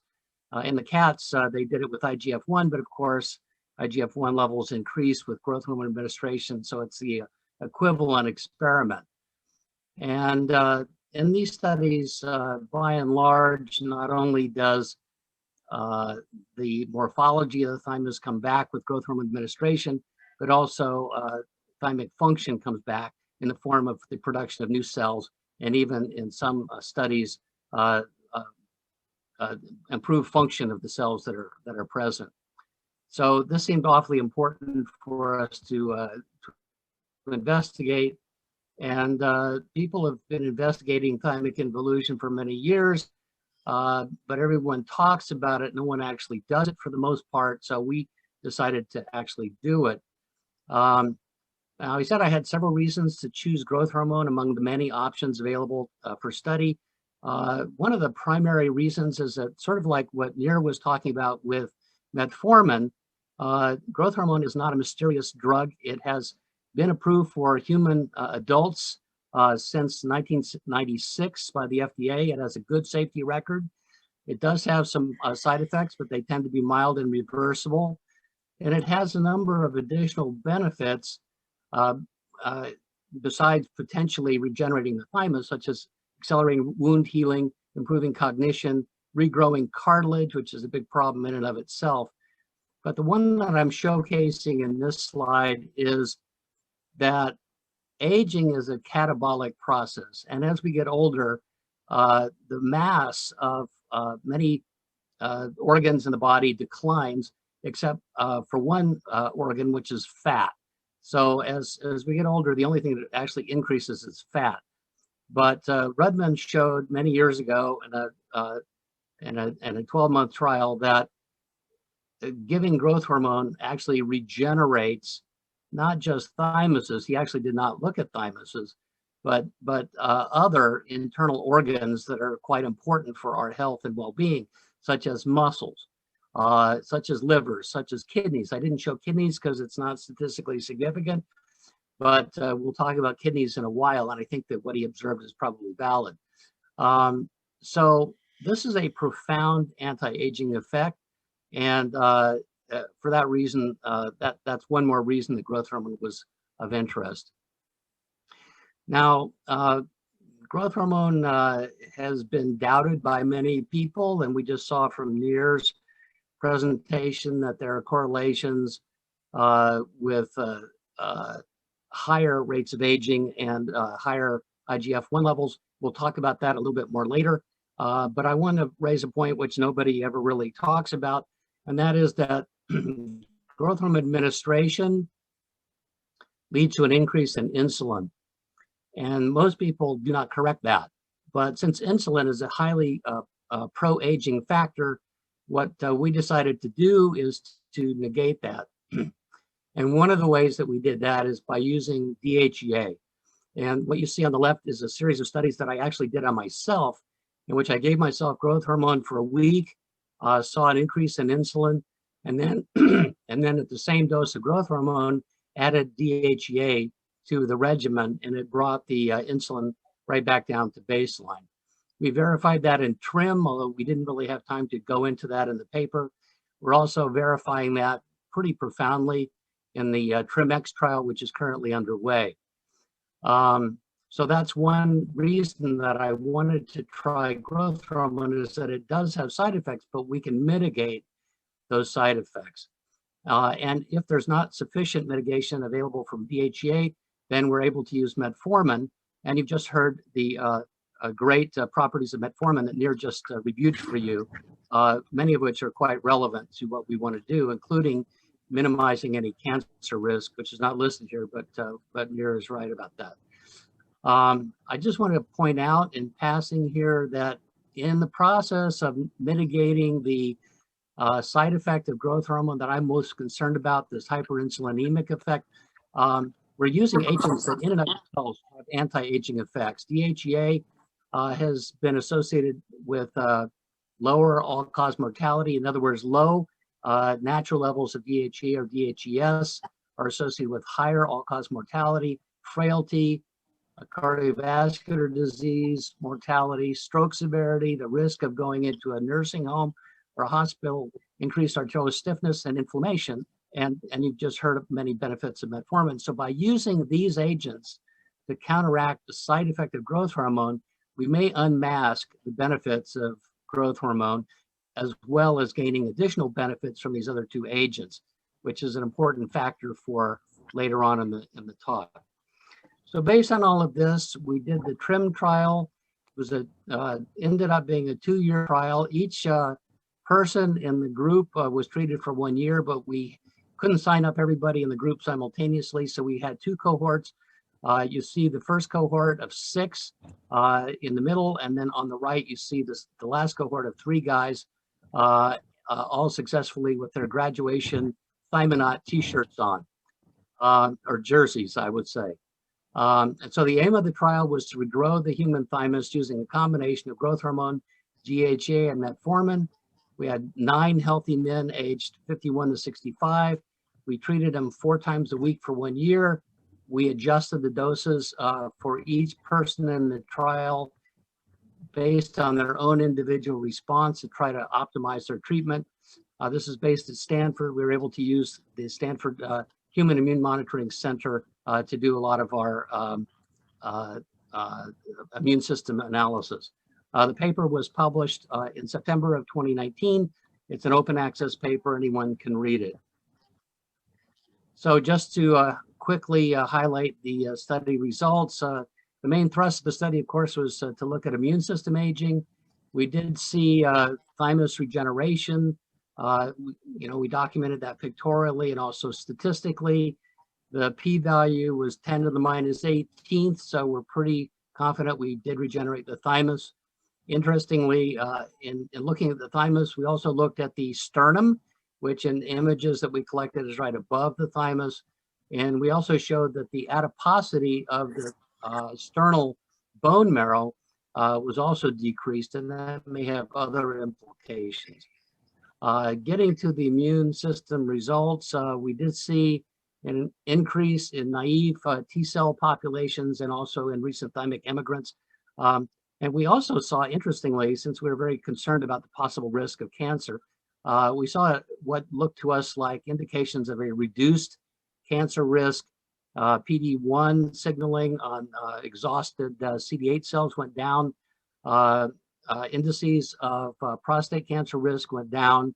And something called the lymphocyte to monocyte ratio, which has been correlated with less severe effects of at least 19 different kinds of cancer, went in the right direction. It went up. At the same time, inflammation, age-related inflammation, presumably went down.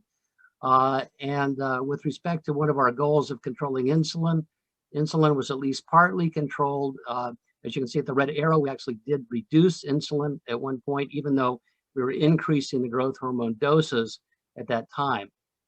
We did have one guy who had a poor insulin response at the end, so we didn't end up at the end as well as we should have without him, but we certainly controlled insulin a lot better than we would have without trying to mitigate that side effect. Now, in the course of doing the study, we also saw some things that we were not really expecting. One of the most dramatic was a restoration of hair color in some of the volunteers. This is one example, the only one that we could really document properly, although I did find some more photographs recently, so I will see if we can assemble another example for you of that effect. We also saw increase in renal function, at least estimated GFR. And in this diagram, the treatment ended at 365 days, but we were able to do follow-ups on 6 of the thymonauts 6 months later, and it seemed like the trend might still be continuing, although we didn't have enough people to prove statistical significance at that point. The other thing that we saw that I think may be significant is that we saw a decline in both total monocytes and CD38 positive monocytes. And that may be really significant because monocytes tend to drive down tissue NAD levels with age. That seems to be the main mechanism by which we lose NAD with age. It's due to dissolution of NAD through this ectoenzyme CD38, strange as that may seem. So that may relate to the last result we observed, which is the most surprising of all, which is across the board with 4 different epigenetic aging clocks. We saw a highly significant in each case, reduction in epigenetic age relative to where you started from. So we got rid of a lot of noise in the background statistics by subtracting out the offset in epigenetic age before treatment. So the offset is the difference between the epigenetic age of the person and their biological age at baseline, which is ×0 before we started treatment. And then we just subtracted that standard difference, that starting difference, from that difference as it evolved over time, so that we could compare everybody on the same basis. So everybody shows a 0 change in epigenetic aging at ×0, and then everything else is where they change relative to themselves. So each person served as his own control in this study. And you can see that even though the clocks are composed differently and measure things differently, they are unanimous in showing the same overall trends. And if you average them, you see the statistical significance is there for all time points in the trial. And also you can see in all of these cases, but certainly in the average, that the rate of change of epigenetic age seemed to accelerate after 9 months. So from 0 to 9 months, the rate of epigenetic aging reversal was about 1.6 years per year, or 1.6 days per day. And in the last 3 months, the aging reversal, as judged by the clocks at least, was about 6.5 days per day of treatment. So now we get down to the kind of theme of this meeting, which is, can we believe any of this? You know, it looks like it worked based on what we saw, but could it just be a fluke or some flaw in the way we analyze, lack of a the control group. The only way we controlled the study was by using each individual as his own control. Maybe other people not treated would show the same changes in theory. So are there any other reasons that would allow us to decide whether it's reasonable that this work, that it should work, that we should have some confidence that this may really be a real effect? And one of the bits of evidence along these lines is the fact that there has been previously demonstrated in a series of obscure papers a link between the thymus and aging on a generalized basis. So if you give thymus transplants to old mice, you see that relative to the youthful value, so in the figure, that's 100% of young control value, you see a restoration of beta receptor signaling in the submandibular gland. You see reversal of hypothyroidism. You see an improved population of brain beta receptors. You see restored insulin sensitivity as indicated indirectly by lowered plasma insulin levels, and you see reduced liver polyploidy.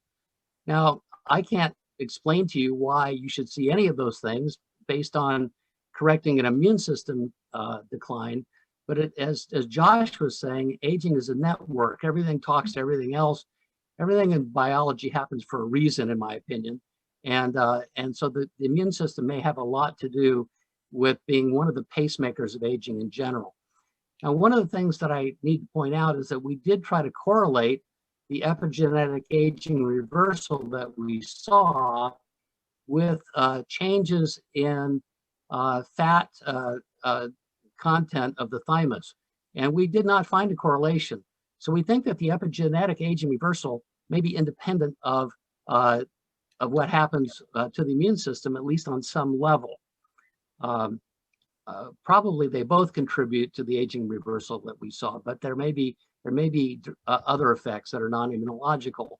And one of those immunological effects may be related to NAD. So as I pointed out before, monocytes in general and CD38 monocytes in particular decline. And you can see we achieved high statistical significance at 9, 12, and 18 months. So even after the end of the trial, 6 months later, the CD38 monocyte population remains, significantly depressed. And since these cells may drive the decline in NAD, and since reversal of NAD decline has been linked to many signs of aging reversal, at least in mice, and those are some examples from two of the early papers from Gomez, so that's the Sinclair lab, and then later some Zhang's lab and science, that provides a rationale for why our treatment, one of the reasons why our treatment may have had an effect on epigenetic aging and other signs of aging as well. That if we restore mitochondrial function, reduce inflammation, etc., we may expect to see this show up in the epigenetic aging clock results as well. The other consideration is one of the ones I brought up before, is that each one of these agents in our cocktail is independently shown to oppose aging in some way.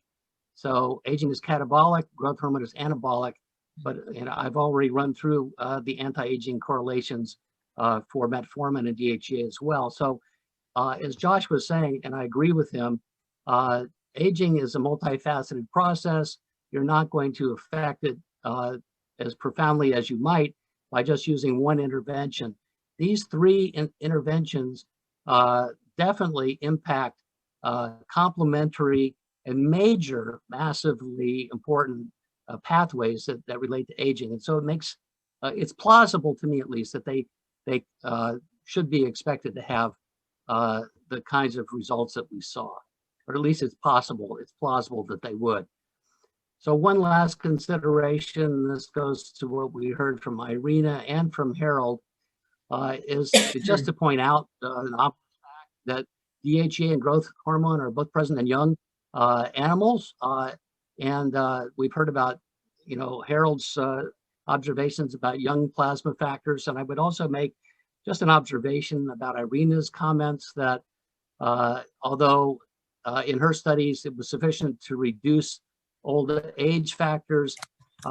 The pathway through which that was beneficial was by rebooting the youth factors, and it's therefore possible that giving youth factors would also be beneficial. In any case, I can't say that DHEA and growth hormone would be able to match anything like what Harold's cocktail has, but they are present in youth, and so it's worth a thought that this kind of, what we observed is kind of consistent with the parabiosis study, what Irina and Harold have observed in the past. I just have a couple of other things. This is the last real slide in the show. We found high statistical significance in many of the parameters in our study. They were all self-consistent. So we saw improvements not in just, naive CD8 cells, but also naive CD4 cells, et cetera, et cetera. And it's hard to have bogus results achieve high statistical significance with just a handful of people. It's very, very improbable. So it makes me think that we'll be able to replicate these studies as we go forward. We also had a different way of estimating biological age that came up just in the last few months, which used a plasma factor way of estimating biological age, essentially. Things like insulin, other things that you can readily measure in plasma to estimate biological age. And we got the same result using that we did with the Horvath clocks, regression of 2.5 years in the TRIM study, retrospectively observed. That strengthens the evidence that actually this treatment does work. And there may be other evidence. I started a pilot version of this myself early last year, and noticed that my intraocular pressure went down. It's kind of weird, but there may be other evidence that we can deduce to show that this actually may be a real effect. And I just will make one last comment about the IGF-1 story. So every good gerontologist believes that I'm nuts because IGF-1 is terrible and growth hormone is horrible and everybody dies much more rapidly if you have more of these things, but actually it's not really true. So in the centenarian studies, you have to understand the effects are small, and in the centenarian studies, as well as in most mouse models that have promulgated this idea, growth hormone and IGF-1 signaling have been altered during gestation and in the prepubescent state. And for example, in the Ames mouse model, as you can see at the bottom, at 18 months in controls, you have an inflamed hypothalamus and the Ames mutation, which knocks out growth hormone IGF-1 signaling. You don't. But in the Ames model, if you give growth hormone before puberty, you abrogate the mutation effect and you get age-related brain inflammation later in life. But if you wait until after puberty and give growth hormone, there's no detrimental effect.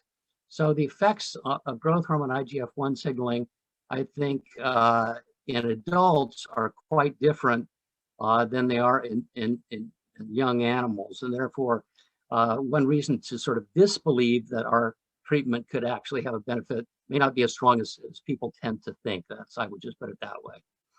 So I think the treatment probably works, but we are doing an extension trial, the TRIM-X trial, to see if we can replicate the study results.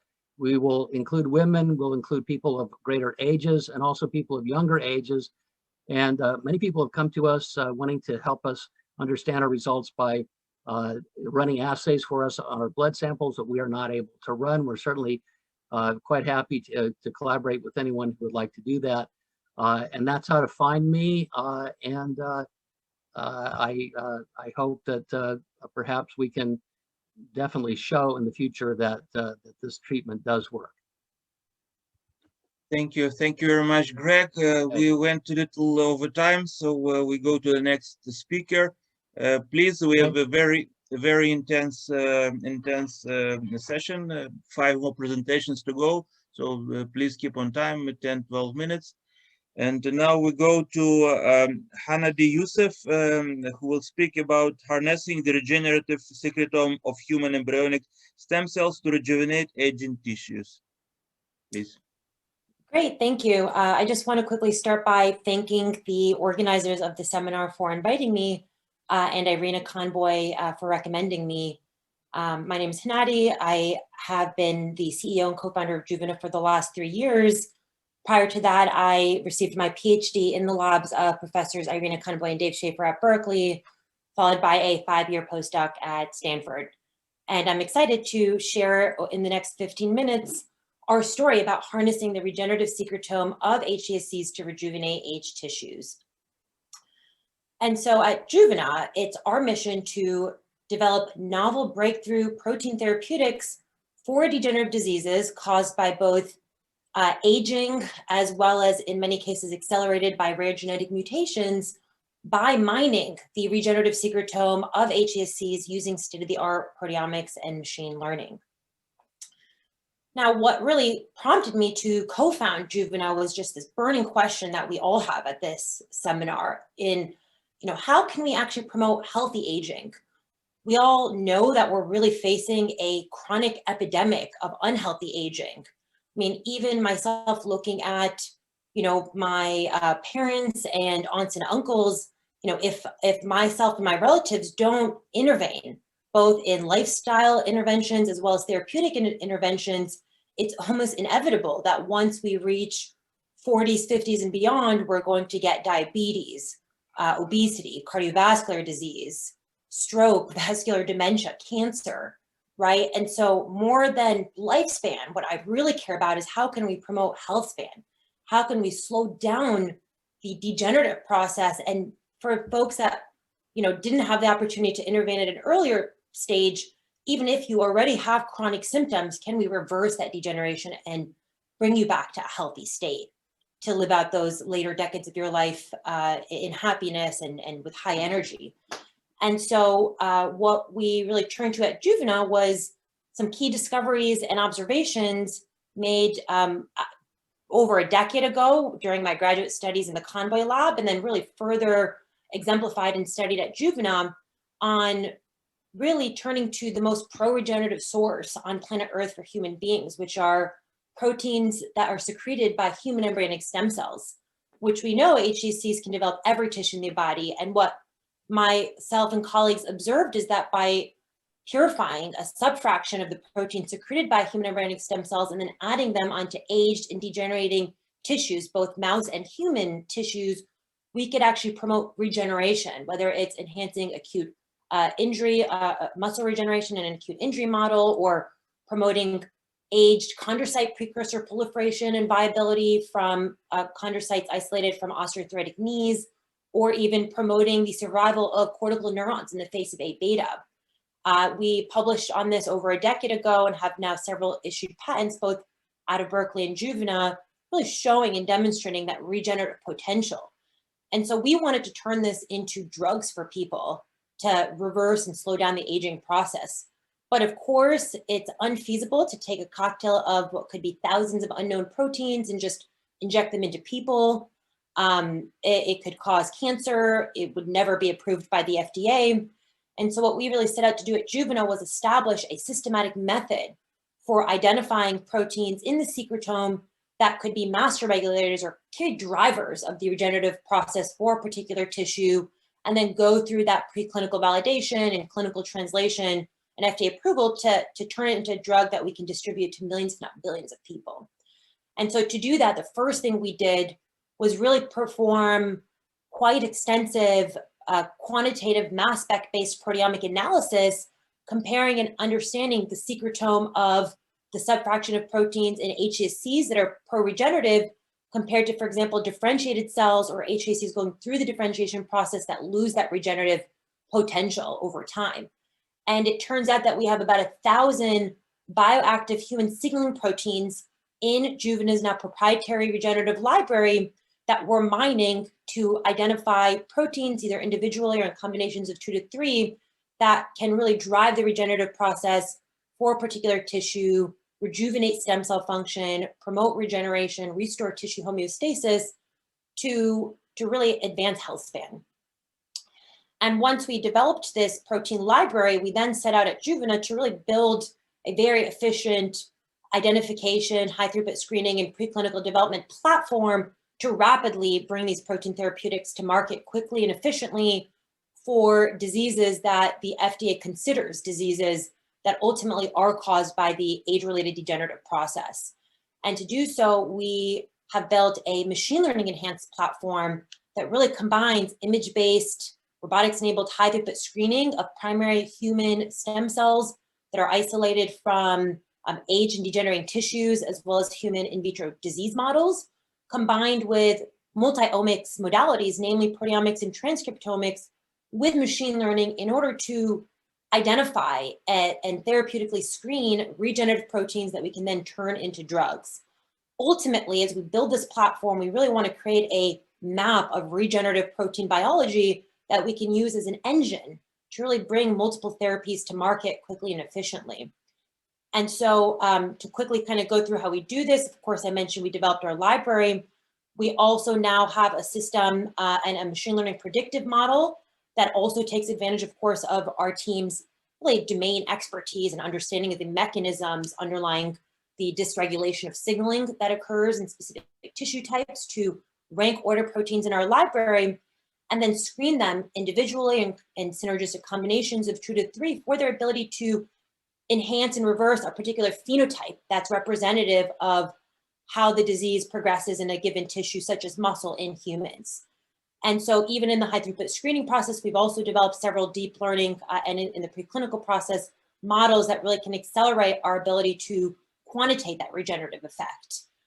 Once we have hits in vitro in mouse and then human cell lines and primary cell models, we then very extensively validate these protein therapeutics, these human signaling proteins, for the ability after injection to rejuvenate aged tissues using a variety of preclinical animal models, from which I think is the most potent natural aging through to specific disease models that are also indicative of the degenerative process.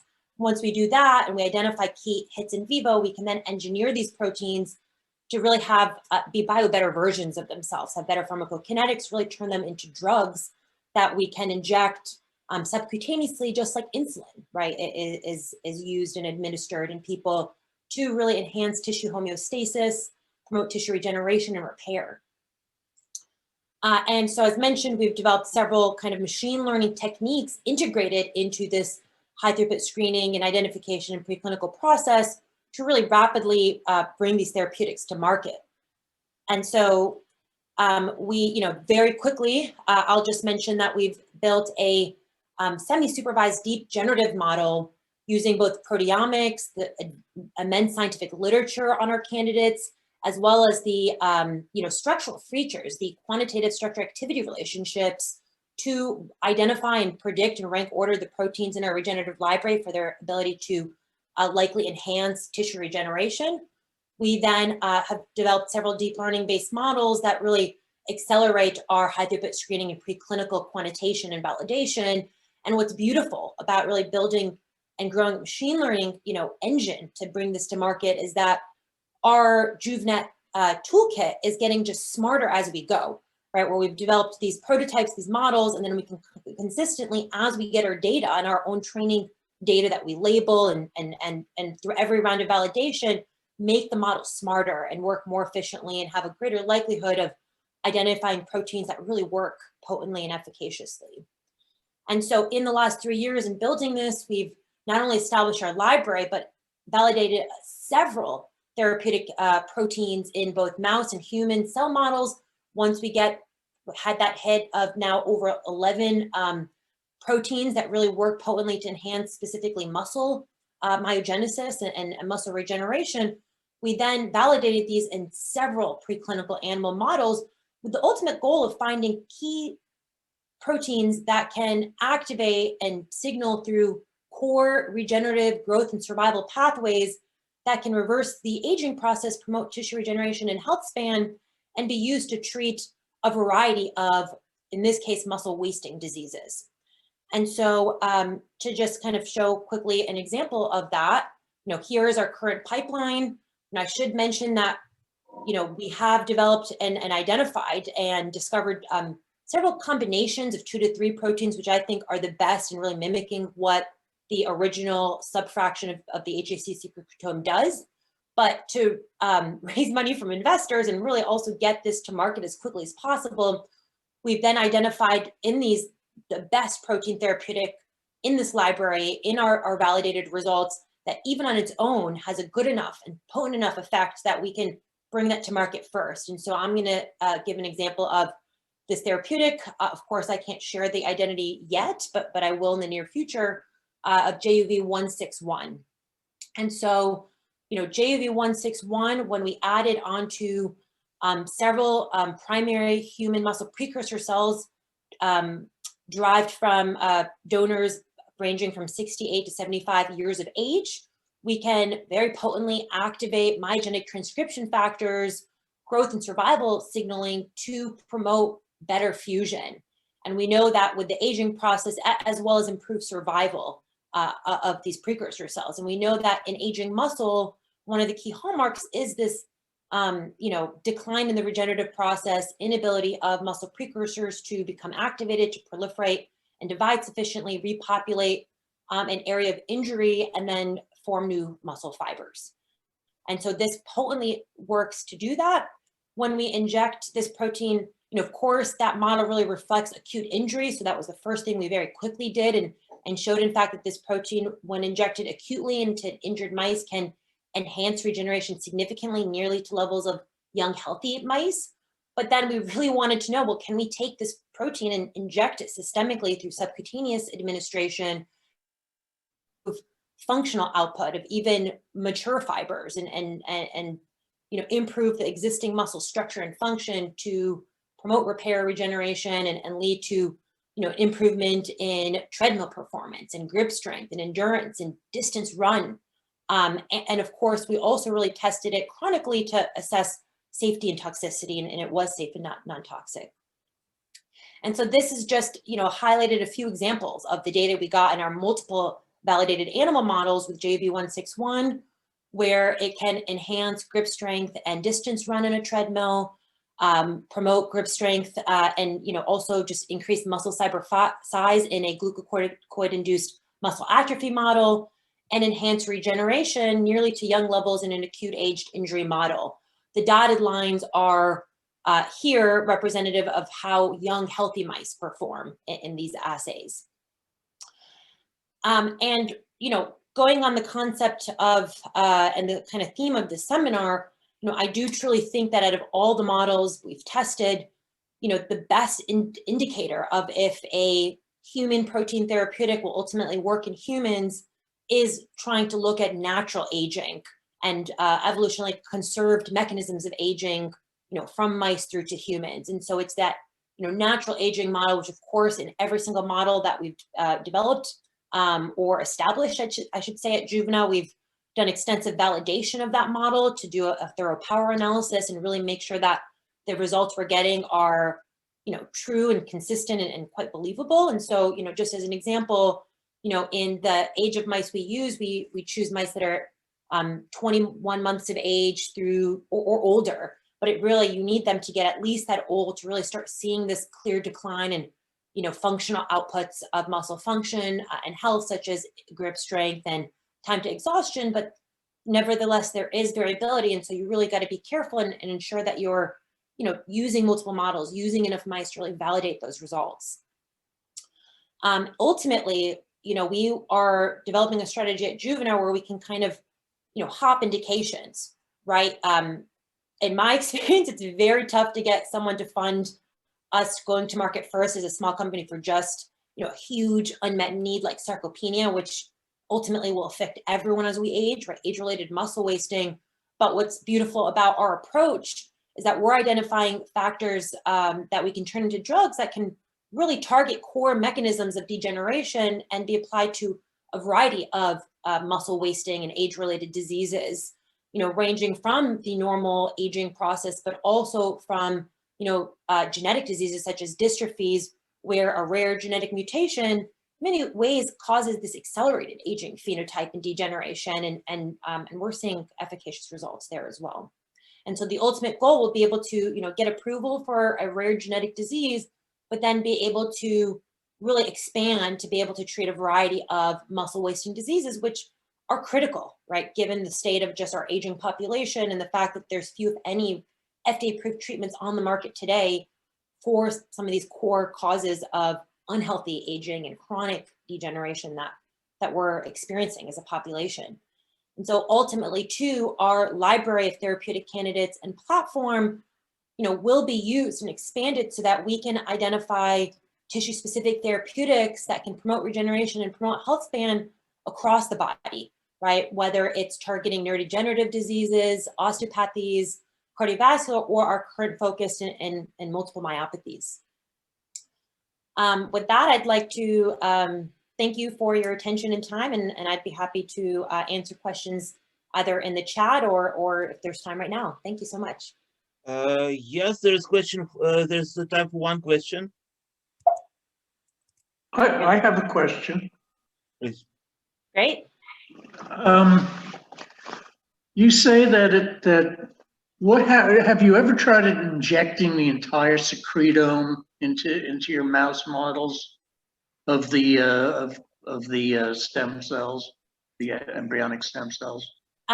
Yes, but in that model we use an acute injury model because, you know, it's actually quite laborious to really culture HSCs and then try to, you know, produce and purify enough for, let's say, a systemic administration. And you know, standard wet labs without having, you know, these, you know, facilities that we're just not able to have at this time. But then, you know, that's also the beauty of our approach is once we know what the actual sequence is and some key proteins in the cocktail that can act on their own to promote regeneration, we can then just use CHO cells, right? Or 293Ts, for example, to recombinantly produce them and then even engineer them to be more like therapeutic drugs with better pharmacokinetic properties. Thank you very much. The next speaker is Liz Parrish. You can share a screen. Who will speak about the gene therapy to reduce the effects of aging. Please, Liz. Okay, it's nice to be here. Thank you for having me. So we're going to, if I can get this thing to share. That's not in the right mode, is it? Let's see. Can you see my screens properly? Yeah. Okay, fantastic. Well, it's nice to be here. And as you know, first and foremost, BioViva is interested in human data. So we work with a partnership company called Integrative Health Systems, and we work to get that human data. And I'm just going to go a little bit on the overview of how we do that and what it looks like to participate in something like a gene therapy or regenerative medicine that isn't a regulated technology by the FDA. So number one, there's a lot of progress in this area. So in the gene therapy area alone, we have 5 regulated technologies through the FDA, now not through my company, but through other companies for things called monogenic disease. But we're seeing the first rise in gene therapy applications and clinical trials that are for aging-associated diseases. For instance, there's about 8 right now, either running or completed for heart disease. We're more interested in the ones running than the ones that have been completed or terminated. And in the editing zone, we see sickle cell anemia is making fast strides as a curative effect through gene therapy, and hemophilia A is only being held back by how long the treatment might in fact work. So let's say you're interested in a gene therapy, you want a gene therapy for regenerative medicine, you've run out of options. And this is happening to over 100,000 people today will die of aging. So there are a lot of people running out of options. And so we feel that we are meeting the biggest medical unmet need. Well, number one, you need to qualify. You need to talk to a medical doctor. So everyone in our network would deal with a medical doctor and they would get a procedure in a medical hospital and have that huge oversight. So this isn't your typical biohacking. We get put into that bushel quite a bit, but we are not. So you have to qualify. We need to understand a comprehensive drug list, medical records. The customer or patient that is qualifying then needs to sign a lot of consent forms. They need to understand the technology. They need to look at videos. They need to work with the medical doctor to ensure that they understand the technology and the risk. And then our side comes in, BioViva, and that's data acquisition. So we are looking at a lot of data in these patients. We are doing a lot of do-it-yourself kits, do-it-at-home clinical kits. We look at everything from DNA to epigenetics to NAD to telomeres if they apply to that treatment, to proteomics and senescent cells now, where we have a way to start to gauge that. And then, of course, the patient's going to go through a lot of blood work and most likely imaging. So this is serious business. Not only are gene therapies expensive, but the pre and post work you should be prepared for as well. It's quite thorough. Then it comes down to what are you going to be treated with? So in different cases, there would be different therapeutics. Integrative Health Systems working with 4 different gene therapies now, and that's quickly expanding. And as you'll see, they've become a drug testing platform to help other companies get through even stem cells and other regenerative factors. So we recently ran a study. It started last summer for dementia, and I would not be the person that would come and talk about the medical data that was found in that study. It's not done yet. At the 8-month mark, we'll be getting the follow-up brain imaging, and a slew of tests will come in. We've already got biostatisticians that are starting to analyze the pre-data to the 3- and 6-month data, and we'll have a lot more to say about that, and we're kind of excited about it. I mean, we're kind of really excited about it. Right now, it looks like there may have been improvement in 5 of the patients, and 1 of the patients maybe not so much. So with gene therapy, there's different effects of your immune system. There's your innate and your adaptive, and there's different levels of immune suppression that has to be given in order to sort of skirt around those immune responses. And it may in fact be that in some cases there's a T-cell response at about 5 to 6 weeks, and that actually is all being dealt with now through the literature and through integrative health systems to make these better. But in all, maybe everyone isn't going to benefit. We'll find out, and we'll be excited to show you that data. Actually, I'll have a doctor talk about that data. I wouldn't be talking about patient data. So then you go from there to your follow-up, which is going to last for years. You're going to be in communication with a medical doctor quite a bit after taking a gene therapy. They're available on call 24/7 after, and you are going to be doing a lot of post data. So anything you did before the therapy to qualify for the therapy, you're going to be doing again and many times over. Okay, so why would we do this? Because we're very interested in getting human data to help companies move forward, help our own company move forward to FDA trials, right? So we want to get investment in, we want to make a better world, we want to actually show that therapeutics work before we try to raise millions and millions of dollars. And I believe that we have already seen that in the clinical trials when regenerative medicine sometimes hits it. If the endpoints aren't right, companies lose a lot of clout and a lot of investors' money. Don't want to do that. Where does this end up? It ends up in our research and development. All of the companies that may be looking at drugs through our drug discovery platform in humans own their own data, of course, but the things that we're interested in go into research and development. And of course, what we're most interested in is creating a multi-genetic treatment that will treat biological aging in one treatment. So let's talk about some of the things that we'd want to solve around that area. So right now, we know that if you want to treat aging, you're going to need to do multiple modalities, maybe multiple genes. Well, pretty sure about that.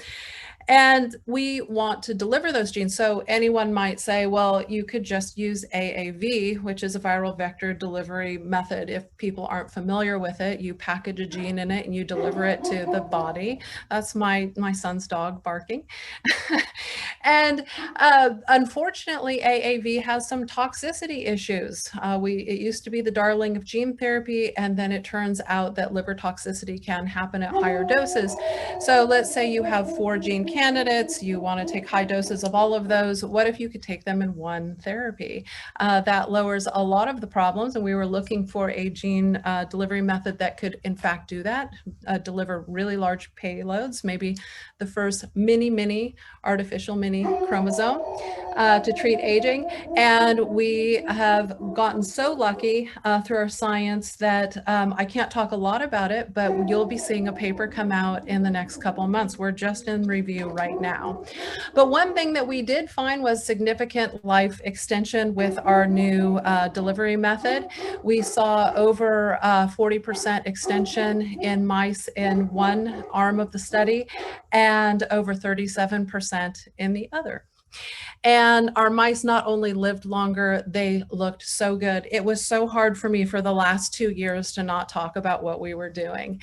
Their blood glucose tolerance was amazing, much like we see in regenerative gene therapies with humans. And we look forward again to showing you that data later when there's enough numbers to do so. They were stronger, they were more active, and well, they just seemed flat out happier. Their mitochondrial function was excellent. As a matter of fact, mitochondrial function in both arms of the treatment studies, which was 2 different genes, the mitochondria looked very similar to a young mouse, an 8-month mouse. As a matter of fact, the lab technicians had a hard time believing that these mice were the age that they were. So you know they were wild type mice, and that is significant to the study. Okay, so drug testing platform, I'm going to talk about that really quick because I'm going to encourage every biotech company to use this. I don't know what you've heard, but your human data is the most important. It's the most important to your raise, and it's the most important to helping the world. The problem is that right now, if you go through clinical trials, it's about a 94% failure rate in phase 3 if you get there. And as Representative Katie Porter recently said, you know, these big drug company buyouts, a small company is stifling innovation. So it's making it so that small companies who are very agile like ours, the minute they get bought out, they're not quite so agile as you can imagine, and that is bad for humans. Let's see, so you can actually save money by knowing how your drug works. It costs a fraction of the cost to bring these drugs to the medical tourism sector and increases your chance of success significantly. And if your drug doesn't work, saves you a lot of time to go back to the bench now. Let's see. So finding your endpoints matter, and this helps people. One of the best things that I see, the happiest feeling that I get is when we actually talk to the doctors at Integrative Health Systems and their clients, their patients, tell them how happy they are to have been able to participate in the future, how happy they are to have been able to maybe have an option when otherwise there was none. So we really have to take that seriously. If you are sitting on a drug that is regenerative, that could save somebody's life, it's a mandate to use those drugs now. But of course, there is the matter of reproducibility. Not every drug can be used in a human. And as a matter of fact, all of the drugs that, the gene therapies that we look at BioViva, all have reproducible data between multiple labs that were not related to each other. So that gives us a better outlook on maybe their safety and efficacy and their readiness for humans. So our medical doctors would work with your researchers to build a proper protocol and make sure that it was safe to put in a human to begin with. Again, there is a rejection rate that is significant on these. Okay, and then finally, something that we don't like to talk about, but of course we can work with your budget on our side to make it as acceptable as possible. In some cases, patients will pay for therapeutics, although we do like to use nonprofits in order to pay for patients to go through therapeutic discovery and trials, and we work with Maximum Life Foundation, who has successfully raised money for 2 different studies. One of them will be the dementia study that you see data on later this year. And I just want to say thank you. You know, your success is the world's success. We really believe in an expeditious route to get these drugs moving. And I thank you for listening, and thank you for having me here. Thank you, Liz. One question, please. Somebody? Oh, sure. Somebody wants to ask? No? Okay. And we save 2 more minutes and to go to the next speaker, who is Justin Rebo from BioAge. Is Justin here? Here I am. Yeah, please go ahead. Oh, I'm sorry. Sorry to interrupt. I just had a question for Liz, and I forgot my mute. My mic was muted. Very simply, these therapeutic drugs would have to be required to be given on a regular basis throughout life. Are you talking about the gene therapies? One of the things that we definitely looked at in this study, this research study that you're going to see that we came out with, that will be out in journal soon, is the ability to reuse gene therapeutics in the organism. So that may in fact be important. One thing that attracted me to the field of gene therapy was the one and done type of background that the technology had.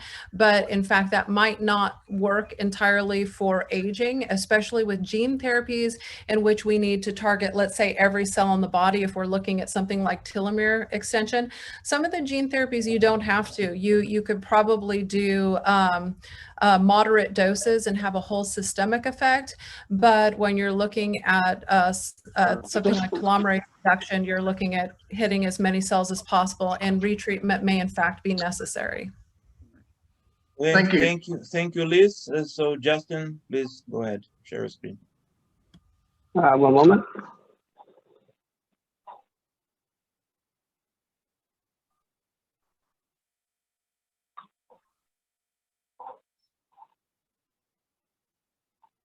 Is that working? Yeah. Yes. Perfect. All right, great.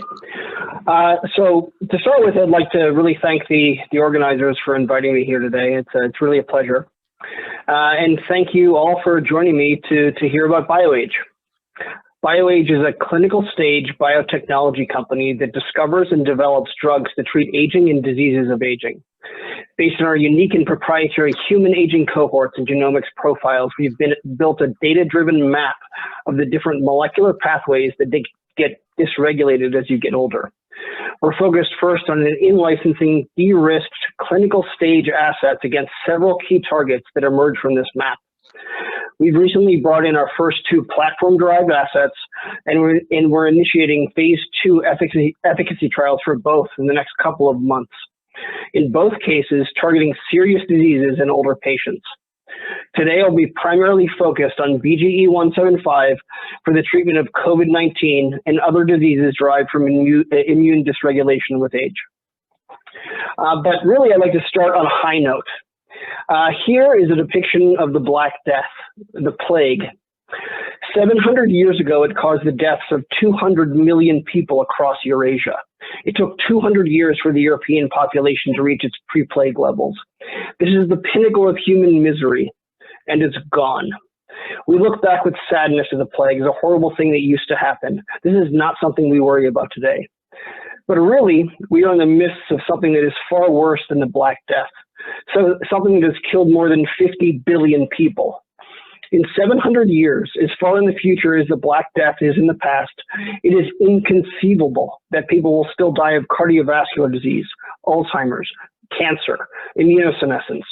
Those people will look back with sadness at how we suffer today, the same way we look back at the Black Death.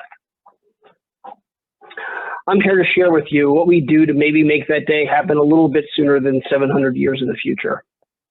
BioAge is a biotechnology company that develops proprietary drugs to treat aging and age-related diseases. BioAge has raised $130 million in venture capital funding from Andreessen Horowitz, Kaiser Permanente Hospitals, Khosla Ventures, Felices Ventures, and others. They believe in our AI-driven approach to map the molecular pathways that impact human longevity. We take a data-first and also a human-first approach to find novel aging targets. We're an interdisciplinary and talented team of computational biologists, experimental scientists, and seasoned drug hunters. We've built a systems biology platform that leverages deep omics data we generate from unique human cohorts to identify drug targets that impact aging. We've also established proprietary in-house biology and in vivo screening capabilities to validate these new aging targets. We then turn our new validated targets into drug programs. Our mission is to develop a pipeline of therapeutic assets that increase health span and lifespan. Aging is the major driver of almost every chronic disease that ultimately kills you. All these here increase exponentially with age. Chronic diseases are 75% of US healthcare expenditures. What we know from work in aging biology from the past few decades is that there are molecular factors that drive fundamental processes of aging that are important to several of these diseases at once. An aging drug target is one that by definition must impact multiple age-related diseases. The science tells us that it's possible to target aging directly. This will have a much greater impact on health than targeting diseases one at a time. Aging drug targets are the most high impact. This is why we work on aging. This is our focus at BioAge. It's important to study aging in humans because model organisms do not age the same way that we do. Humans die of diverse causes: heart disease, cancer, Alzheimer's, diabetes, the flu. And this is not true in mice, flies, and other models. Mice die almost entirely from cancer, and very often from what we would call benign tumors, but they're just so small that a benign tumor can kill them. Flies die because their intestines fail. You can extend fly lifespan just by increasing intestinal wall integrity. This is a huge problem for translation. We're now in a unique time in the history of aging where we can study aging pathways directly in humans because of mature omics technologies. Deep omics profiling of the right human aging cohorts, proteome, metabolome, transcriptome, are needed to build the best biomarkers and find the best aging mechanisms and drug targets. As you know, humans age on the scale of decades. How can you map out which pathways are the most important for human aging? The answer is you need molecular data that spans decades. At BioAge, we have exclusive relationships with some very special biobanks that have human samples collected up to 50 years ago from people when they were middle-aged and healthy. There's longitudinal samples and health records tracking these people for the entire rest of their lives. Once you have these data, you can ask the question, what's different about 50-year-olds who go on to live to be 90, 100 or more, and are still healthy versus 50-year-olds who only live for another 10 years? We then build a molecular map of these differences. That's really where all of our hypotheses come from. We can then validate these for their effects on aging. Our models discover existing biomarkers and drug targets. These dots represent significant mortality targets derived from our data. The white ones are novel, discovered exclusively from our data. The blue overlap with existing known targets. These help validate the program. The point here is that we have many more targets that are as powerful or much more so than anything even on the radar anywhere else. These are exclusive to our platform.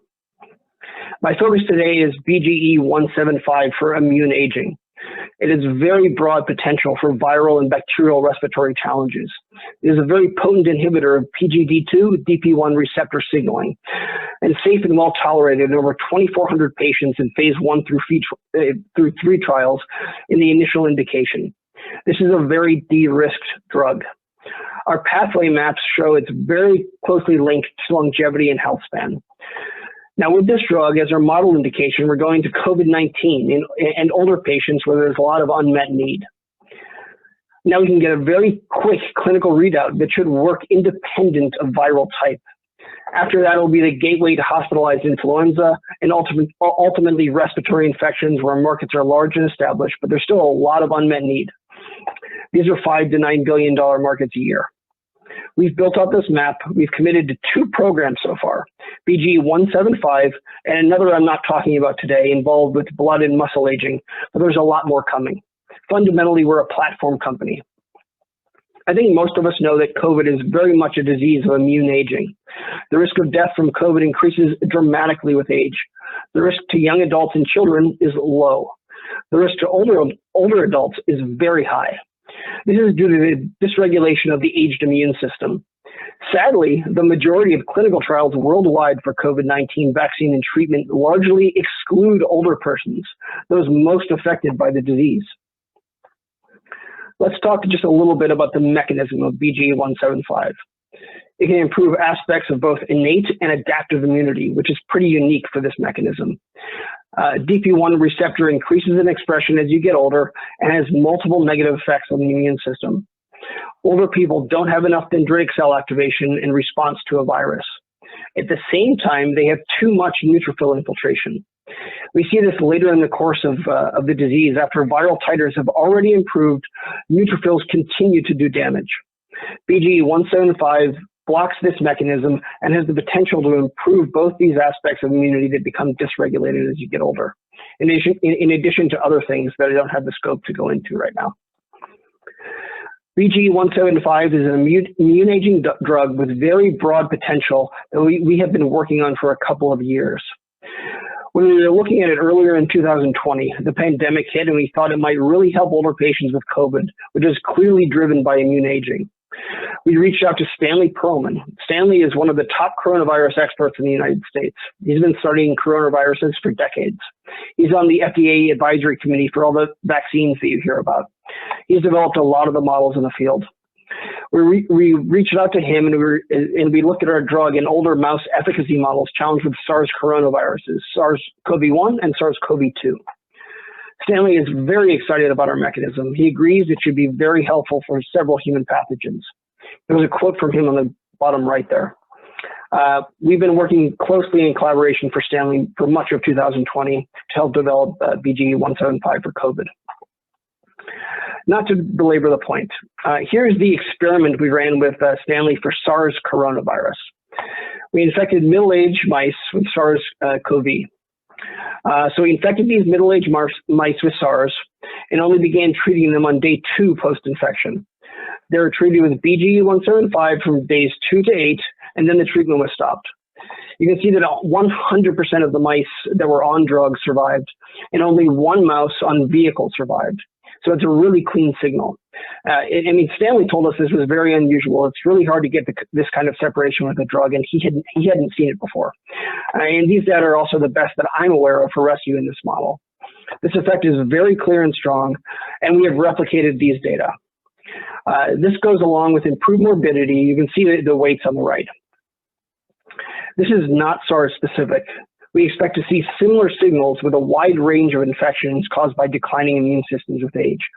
We have similar data that I really can't share today with other viral types, including COVID, flu, and other infections. These are the viral titers at day 5 with the SARS data. We have a 10-fold decrease in viral titers in the BG175 treated group.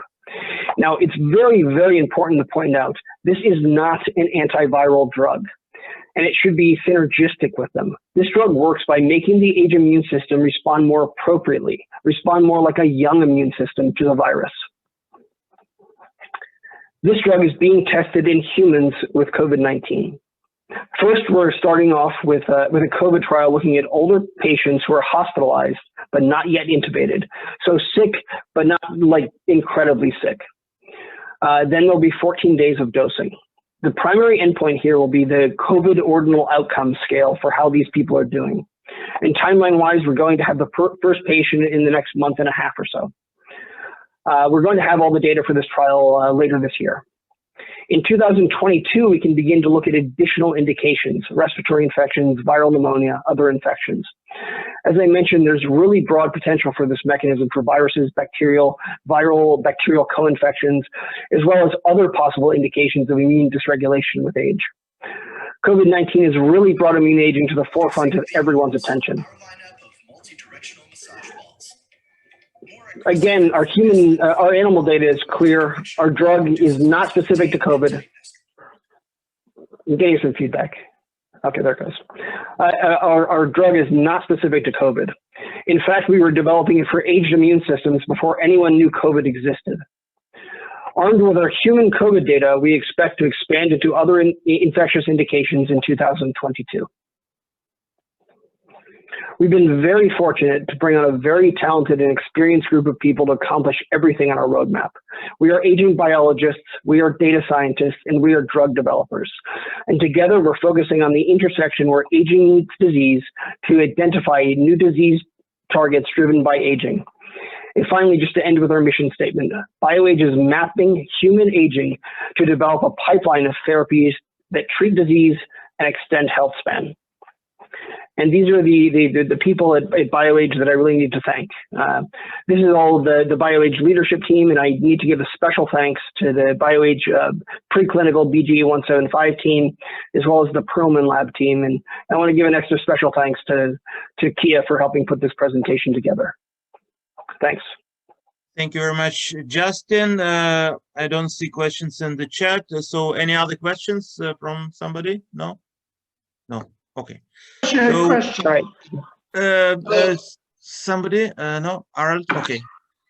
It's very simple. This neutrophil inhibitor is a small molecule, easily synthesized. Yes, I mean, like, it's not really a neutrophil inhibitor. Like it selectively inhibits some aspects of neutrophil activity, while at the same time it upregulates dendritic cell activity, among other things. And it is a small molecule. It's orally bioavailable. You can take it when you eat at home.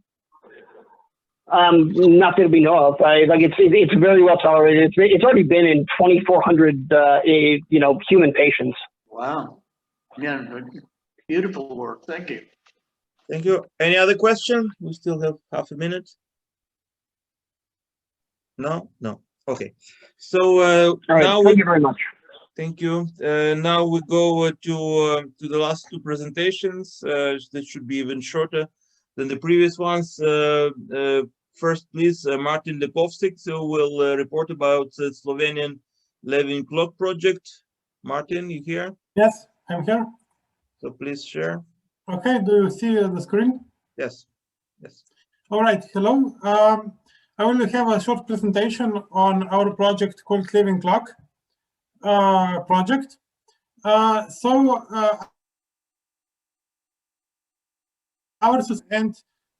are preparing to execute soon a pilot project for this kind of thing that I will show. All right. What is our project design? We aim to include from 100 to 500 people. We will see how much people will apply for and pay to be on the project. We will also try to invite people from companies that they will pay for their employees. And we will measure the Levine clock. So it means 9 factors in blood plus age. And the first measurement will be taken at the beginning of the project. And the second measurement will be taken in the end of the project. This is after 3 months. And we have a contract with a company that takes blood and analyzes blood. So they will do the blood analysis for us, and we will just make calculations and the following things that I will show now. So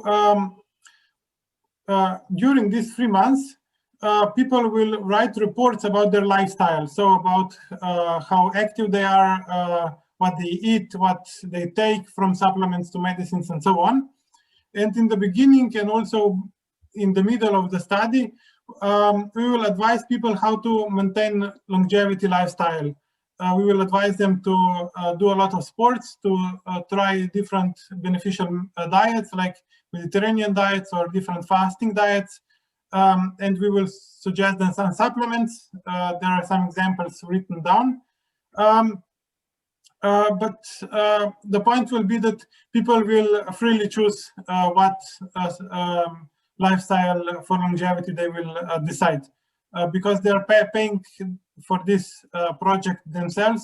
We don't have, how to say, any mechanism to tell them exactly what to do, but they will choose by themselves, and we will see on the reports what did they choose and how they are doing it. So the project will start after Corona, and we are planning somewhere in the middle of spring. So in April that we will start the first measurement. And so what are the aims of the study? What we will get out of it? First, all the participants will get much benefit from it, because we will teach them how to live longevity lifestyle and to motivate them to be healthy. But most importantly, they will see objectively how their lifestyle is impacting their biological age. Because living clock shows us our biological age, not just chronological age, that we know every day. People will see that if they sport a lot, if they eat special foods, supplements, fast, and so on, they will see that their biological age went less advanced in these 3 months, or even maybe we don't know, it could slow down to even regress, that the biological age would be lower. We will see what the study will show. Okay, but what this project give to us and the whole longevity society around the world? We will actually be finding out how different lifestyles, different diets, different sports regimes influence the biological age, and we will then use statistical analysis to show what are the most beneficial things to lower the living clock measurement. And we believe that this is very valuable data, which could be used in further projects like this, or in further research in science. And we will also prove, if we get such a results, that this kind of project where people will be also motivating each other to do sports and to have these diets and so on, that this can be strong motivation for healthy lifestyle. So this could be also used for proof for governments to do such a project in the future. Okay, so this is my presentation. I thank everyone for watching. You can help us with some new ideas to make project even better. You can, of course, help our society, and if you're interested, you can participate in the project yourself by sending us blood samples, not blood samples, results of your blood samples, which you do in your own country, and then we will process it and so on. So if you wish to anything in connection with the project, you can contact us on our mail, or you can find us on internet, YouTube, and Facebook. Thank you. Thank you, Martin. Just one comment from me. This is an example of a grassroots initiative. Hopefully, the longevity will not be just concentrated in well-established labs, but also become a grassroots movement of people, of do-it-yourself enthusiasts. So thanks, Martin. And last but not least is Edouard, who will speak about the mice of man from the major mouse testing program to the major human testing program. Please, Edouard. Okay, am I sharing my screen? Can you hear me? Please share your screen, but we hear you, yes. Okay, great. So, écran.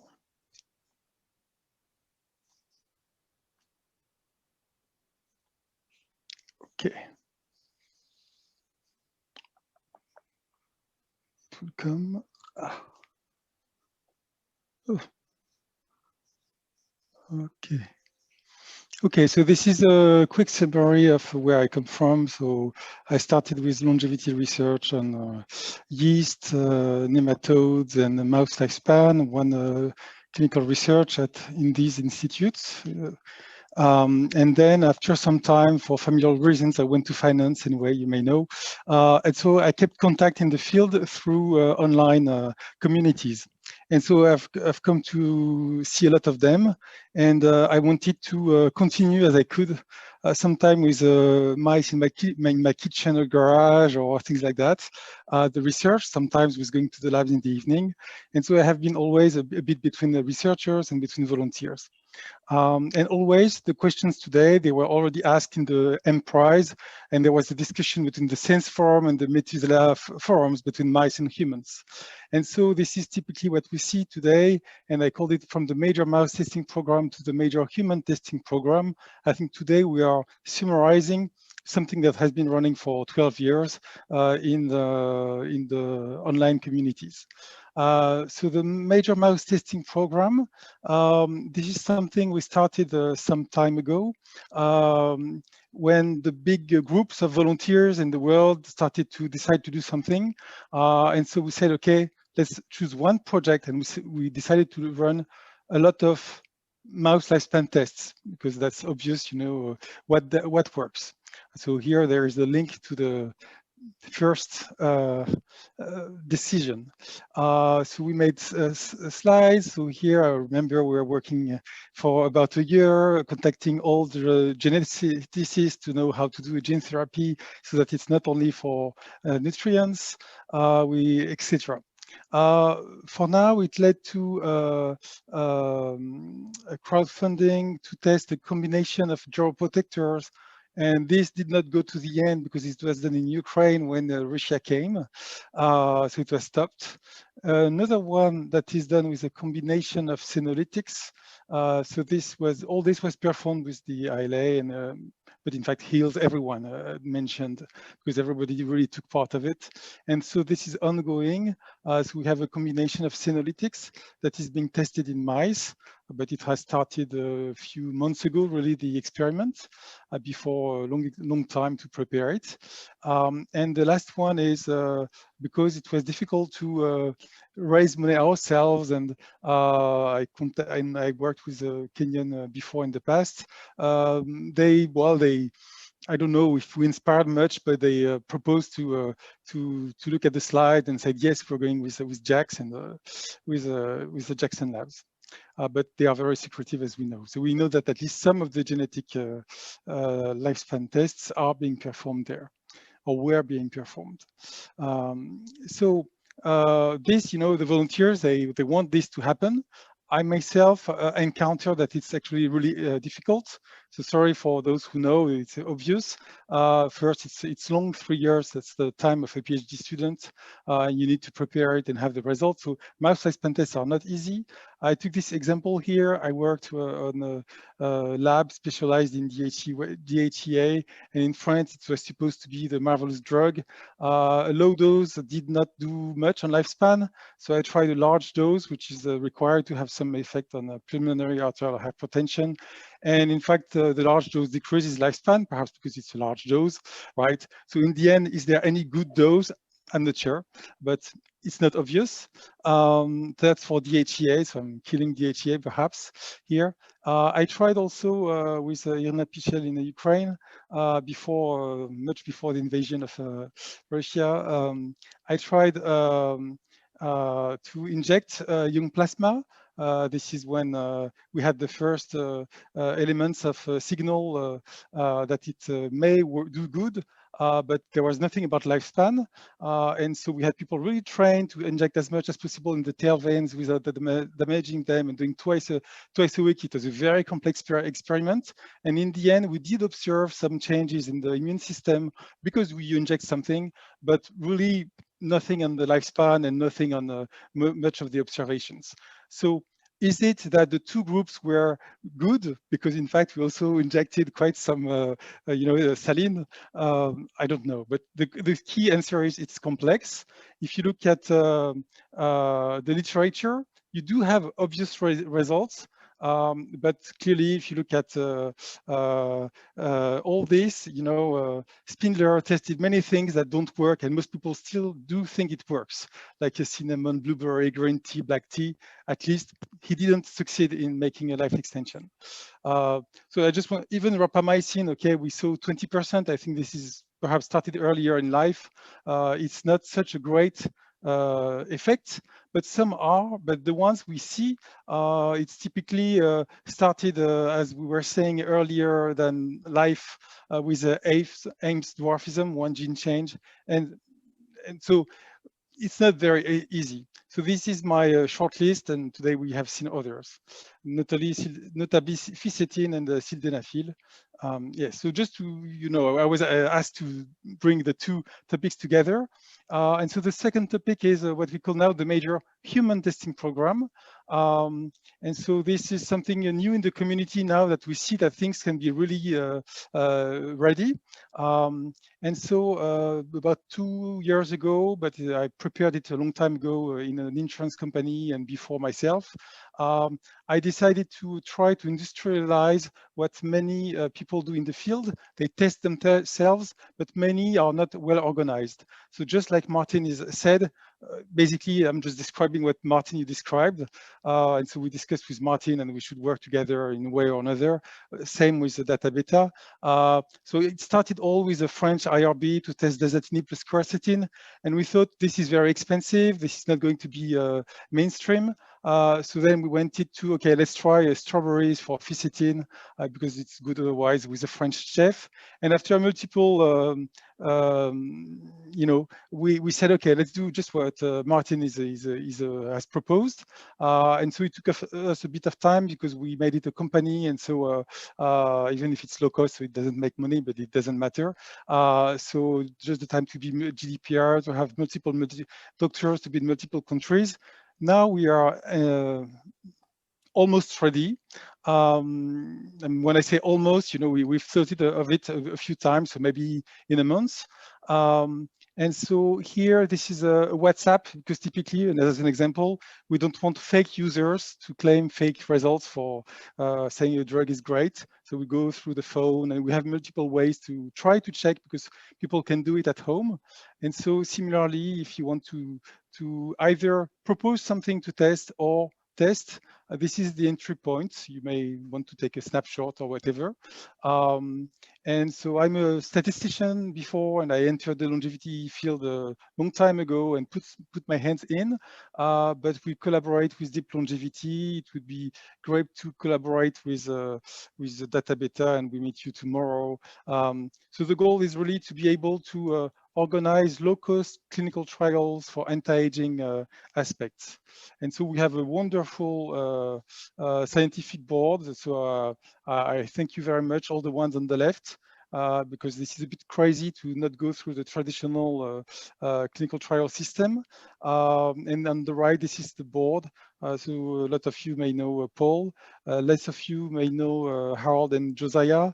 Yes, so Josiah is a motivated web and app developer, and Harold is someone who is a bit like me.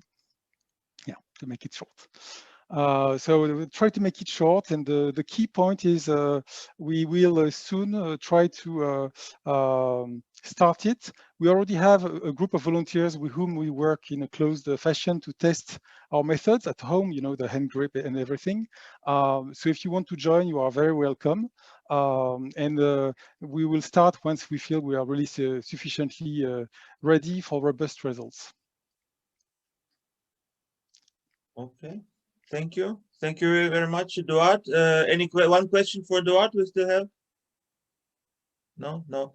Okay, so we have 10 more minutes or 600 seconds, exactly 15 minutes before the hour you now have in your part of the world.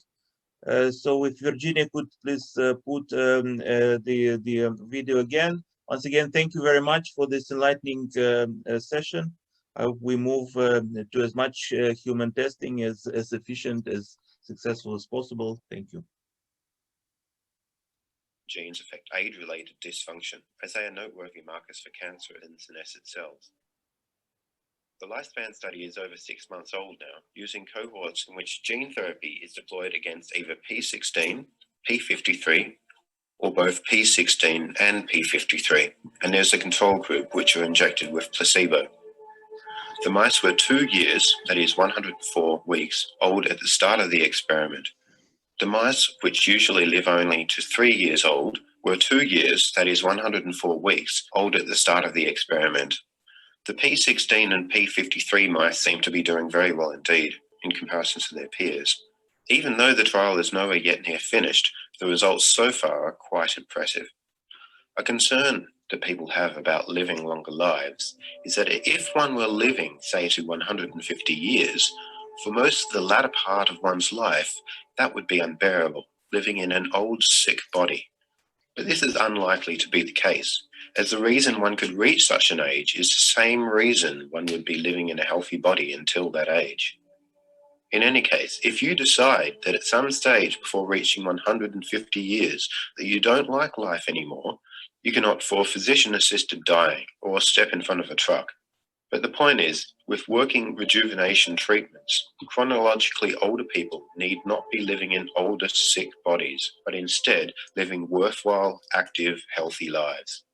This is important not only from individual perspectives, but also on population levels. Let's take a look at some statistics. According to the World Health Organization, between 2015 and 2050, the proportion of the world's population over 60 years will nearly double from 12 to 22%. By 2020, the number of people aged 60 years and older will outnumber children younger than 5. The pace of population aging is much faster than in the past. In 2050, 80% of older people will be living in low and middle income countries. All countries face major challenges to ensure that their health and social systems are ready to make the most of this demographic shift. These stats put things into perspective. It's important to see that health in old age is desirable at population levels. Rejuvenation medicine, repairing the body's ability to cope with stresses, or practical reversal of the aging process, will end up being cheaper than traditional medicine based on general indefinite postponement of ill health on population levels, especially in the long run when rejuvenation therapy becomes efficient. It buys so much time to figure out what to do next, how to improve the therapies to address the next wave of issues for individuals as well as on population levels. So obviously, this will not only postpone ill health and expenses for individuals and populations, but also improve general quality of life for everyone. How valuable is the anticipated gain, not only for the individual, but for the world? Anticipated health gains over periods that would normally be dominated by ill health means extra productivity and more consumer spending. Then on top of that, the gains of longevity that keep paying dividends in the economic usefulness of expertise gained over long, healthy lives, and in the general social benefits of wisdom of individuals who have been around for a long time. So, back to one of the questions at the start. What might we do if we thought we could cure aging? Well, let's call it indefinite postponement of ill health associated with aging. The notion of ourselves being around for a lot longer might inspire us to be more concerned with longer-term issues and more readily act on things like climate change and maybe trying to avoid thermonuclear war and avoid other global catastrophic risks. So there's an obvious personal and societal financial disincentive to constantly battling the ailments that occur as a byproduct of a worn-out body. Instead, it will be cheaper to rejuvenate the bodies periodically into good health. If people's lives are extended, then it also makes sense to have their health span extended. The lifespan of humans has been steadily increasing over the past centuries, but there are reasons that simple extrapolation of past trends is not a great predictor of how lifespan may change in the future. What anti-aging seeks to ultimately achieve is to reverse fragility, rejuvenate the damage that contributes to sickness, preventing the body from getting frail in the first place, which will, as a side effect, reduce the amount of diseases the body is susceptible to, and also as a side effect, increase longevity. I wouldn't mind a bit of that. The reality is morbidity is expensive, though if we keep on making progress, eventually humanity will have the means to make ill health relating to aging optional, and so that's fantastic. While at first, unfortunately, anti-aging treatments might be very expensive, however, as our understanding of anti-aging science increases, our engineering techniques improve, and with mass productions we achieve economies of scale, then medicine and therapies will become cheaper. At some point, we'll have the means to create affordable therapies for everyone, which will have an enormous humanitarian impact. Like all other medicine, the production costs of development will ultimately drop. We have no reason to think that this can't be the case for regenerative medicine. If the therapies remain prohibitively expensive, such that only the rich can afford them, it won't be because the real costs of the development of the therapies remain high. It will be because inflated profit margins are put on top of the real costs of production. Failing to achieve affordable rejuvenation therapies sooner rather than later won't be because it's impossible. It will be because we fail to coordinate and act sooner rather than later. And this goes for the development of the therapies, as well as working out the social implications of having the therapies around. True anti-aging is on the horizon of possibility.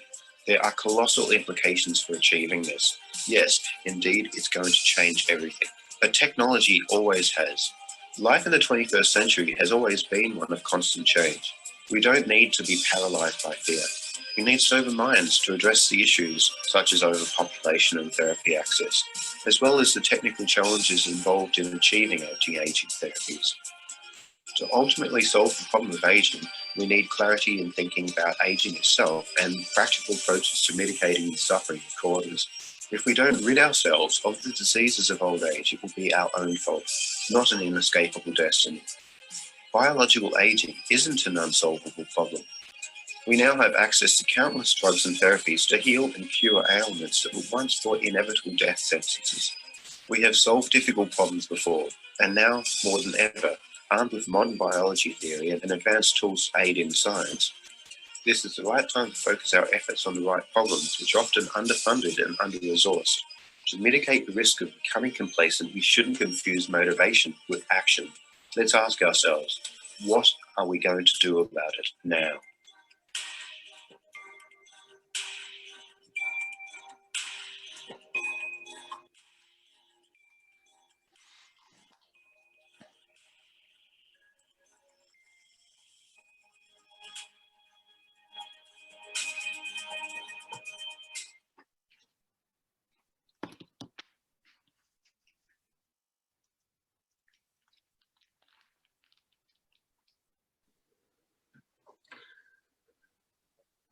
Yes, hello, welcome back. Well, great that still so many people are there.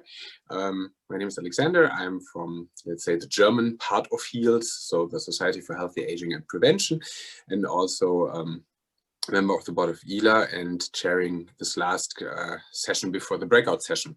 So being German, I of course have the duty to be more punctual, and so we'll start right away, please, with the science, aging clocks and clinical applications from Alexander Savarokov. Please share your screen. Hello, great pleasure to be with you. So I'm sharing my screen. Can you see my screen? Yes, perfect. Okay. So thank you, HEALES, for inviting me to speak. It's a great pleasure to be with you. Many of you are great friends. I'm dialing in from Hong Kong, China. So it is 3:45 a.m. in the morning, but you know, I really love this and would be very happy to present. So I'm presenting in the capacity of the Chief Longevity Officer of a company called Deep Longevity, which was acquired by a company called Regent Pacific, which was founded by Jim Mellon, and it's publicly traded on a Hong Kong Stock Exchange. Hence, there's going to be a disclaimer, so not an investment advice. Don't buy the stock based on this presentation anyway. I'm also the Chief Executive Officer of a company called In Silico Medicine, which is focused on target discovery, novel target discovery, and small molecule generation using AI. Many of our projects are also in age-related targets, and you probably know us as one of the partners for multiple pharmaceutical companies pursuing senescence, fibrosis, and many other age-associated types of biology. However, we spun off Deep Longevity out of In Silico to pursue the business of commercialization and research of aging clocks. So a topic very dear to our heart that we've heard quite a bit about today. So I'm going to be covering deep biomarkers of human aging from research to clinical applications. With me today was supposed to be Polina Momoshina, who is listed as a presenter. She is currently working on another presentation at the same time, so I'll be presenting for this 15 minutes. So as you know, the fundamental problem of nature and of human life is that we come into this world, we reproduce, we reach our peak, and then we reproduce, then we take care of our young and gracefully decline and die, sometimes not really gracefully. Unlike the other animals, we also realize that we are aging and dying, and we adopt accordingly. So unfortunately, there's not that much we can do about it, and prevention might help us a little bit, but we will still decline and die. And that's why it's a good idea to think about a moonshot where we track, repair, and improve. And for that, we do need aging clocks. And we need aging clocks not only to track the rate of aging, we need the aging clocks to track the efficacy of interventions. So we do not need to wait until humans die. And now we do not actually need to go after animals in many cases. We can work with human data and see which interventions are working in humans. And that's why I really deeply admire what Edouard, the previous speaker, is doing with actuarial pharmacology. He can identify molecules that may lead to substantial life extension and also prevention and decrease of the rate of in various age-associated diseases. So we can now test some of those interventions on humans because those are already approved drugs. And we can also use aging clocks for insurance companies and also in the clinic to identify longevity bottlenecks. So where you're aging faster. So as you know, there's been multiple clocks that were published since 2012, 2013. So from the pioneering work of Stephen Horvath in 2013, his methylation clock is 3.6 years accurate. And very robust. And there has been many other aging clocks published since then. AI can help in many ways. As you know, since 2013, 2014, there's been a revolution in deep learning. So deep neural networks are outperforming humans in image recognition, text recognition, voice recognition. And since they're so good at prediction and generalizing, they're also great for predicting age. And also generating new concepts. So generative learning allows you to generate novel biological and non-biological data types with very high precision and with the desired characteristics. So these are deep fakes. Those humans have been invented by AI. They do not exist in nature. And they were invented using either templates faces or completely from scratch using descriptions. So it's pretty cool, and that's 2017 work. In 2021, those images are indistinguishable from reality. And they also carry quite a bit of biological data. So you can do the same thing with biological data. You can use generative reinforcement learning for biological age prediction and monitoring, synthetic data generation, biomarker development and discovery, target ID, real-world data analytics, and even mental health, depression, motivation, and behavioral modification. If I do have the time today, I'll cover one of our works in that area as well, in mental health. And you can see that predictive AI, when you combine it with generative AI, can actually identify age and sex and gender on those generated faces. It can do the same on synthetic biological data. So if you're generating transcriptomic, proteomic, or blood tests, you can do the same thing. And at Deep Longevity, we developed this concept where we train deep neural networks on multiple data types to predict just one feature, age. And we train usually on healthy longitudinal cohorts. cohorts of healthy patients, healthy people with data coming from screening experiments or large longitudinal data banks. And we do not prioritize one data over the other. So of course, my favorite data types are transcriptomics and proteomics. They are very rich in targets. Of course, I also like metabolomic data and combination of transcriptome, proteome, metallome, and metabolome. Unfortunately, there are not that many data types or data sets available from large population cohorts yet, not over large timescales and time spans, but there is some. So we train deep neural networks on this data as well. But mostly we train on blood tests and surveys, behavioral data. We use those deep neural networks. They are not a black box anymore. So you can deconvolute them into pathways, targets, causal graphs, synthetic data. And we've developed multiple clocks using this approach. So first one was blood test data. So 2016 publication that we made in Aging. Mean absolute error of that clock was 5 to 6 years. You've seen that Morgan Levin did something similar later on, a few years later, but using age as an input feature, which is currently, well, we don't age as an input feature here. It's coming from other features in the blood test. But if you want to make it more robust, you can also add age as an input feature. We have tissue-specific transcriptomic aging clock published and patented, microbiome aging clock, bone aging clocks, facial images, physical activity. So pretty much all the data that is changing in time, all the data types can be used to build deep neural network-based predictors of age. And now you can also combine them together. So the first paper we published in this area was published in 2016.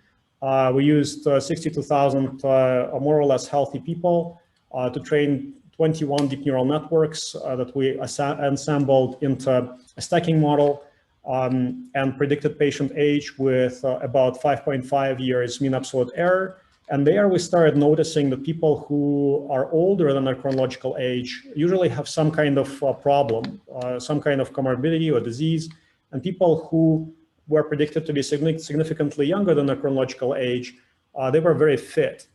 And we published another paper called Population-Specific Biomarkers of Human Aging in 2018, where we compared 3 populations, Canadians, Koreans, Eastern Europeans, and also we did a combined predictor and tested those predictors on NHANES longitudinal data set in the US, where there is mortality data as well. And we showed that if you are predicted to be 5 years or older than your chronological age, the probability of dying of any cause, your hazard ratio, goes up significantly. If you are predicted to be 5 years or younger than your chronological age, your probability of dying of any cause goes down. So it's great for all kinds of life insurance companies and life insurance applications. And also, you know, the date you die is the most important date in your life. So it's a good idea to know this and figure out how to postpone it or prepare for it. So it's a good idea to use those clocks for mortality prediction as well. We also published several papers showing that we can now track various interventions or several behavioral traits using aging clocks. And we showed that people who are smoking, either self-reported or Chantix users, they're predicted to be significantly older than their chronological age using blood tests up until they're 70. And after they're 70 to 90, they're actually predicted to be younger than if they're smoking. So it means that there is already genetic resilience to aging showing up, or we just didn't get a very balanced data set there. We also have a microbiomic aging clock, which is 5.9 years accurate. So now we can predict your age using gut microbiome. That was the first aging clock based on this data type published in peer-reviewed literature. We can also, using this clock, we can now see which bacteria make you look quote unquote younger or older to the deep neural network. And we've developed several interventions that make you look younger. and basically that kill those bacteria that we call senonegative, senopositive, the ones that make you look older. We also recently published the most accurate methylation aging clock using deep learning. So that's 2.7 years accurate. And on testing, so to my knowledge, that's the most accurate one. And we are using it in a variety of applications and now trying to combine it with a transcriptomic aging clock. And we started commercializing this technology a while ago. So I think that commercialization is the path to innovation because you learn a lot from the market in the wild. So we started partnering with clinics. Currently, 12 clinics, including Human Longevity and several other big ones, very famous ones, are deploying our biological aging reports that provide aging clocks, a variety of aging clocks to the patients based on different data types. And again, we do not discriminate different data types. We even take in psychological data, behavioral data, activity data, and provide you with a weighted average. If you have a great clock that you would like to test, we can also test it in a context. We have an app that also does the same thing on your iPhone. And we have a website-based system that allows you to have maximum functionality and track your aging in time. So great tools for quantified self. We started partnering with insurance companies and also, most importantly, with pharmaceutical companies as well to help them with clinical trials enrollment. So those reports allow you to see the patients who are either more fit for their age and you want them to enroll in your experimental group because they are more likely to survive or to survive longer, or you use those clocks for clinical trials monitoring to understand whether your drug is affecting some data type or not. So you get the vector and the directionality for multiple data types. So those aging clocks provide very kind of simple, stupid method to test if your drug is affecting the microbiome in a specific way, or transcriptome, blood transcriptome, or even imaging data. And we also started working with clinics to provide personalized longevity protocols. The workhorse algorithm there is the blood age. So we take very simple blood tests, something that you get from a physician anyway. So I've seen that Slovenia is planning to do a pilot. We can actually do this using an app. You can do it for free and use something that your doctor would prescribe anyway, 31 markers or 39 markers to get a little bit higher visibility into what is happening with in your blood.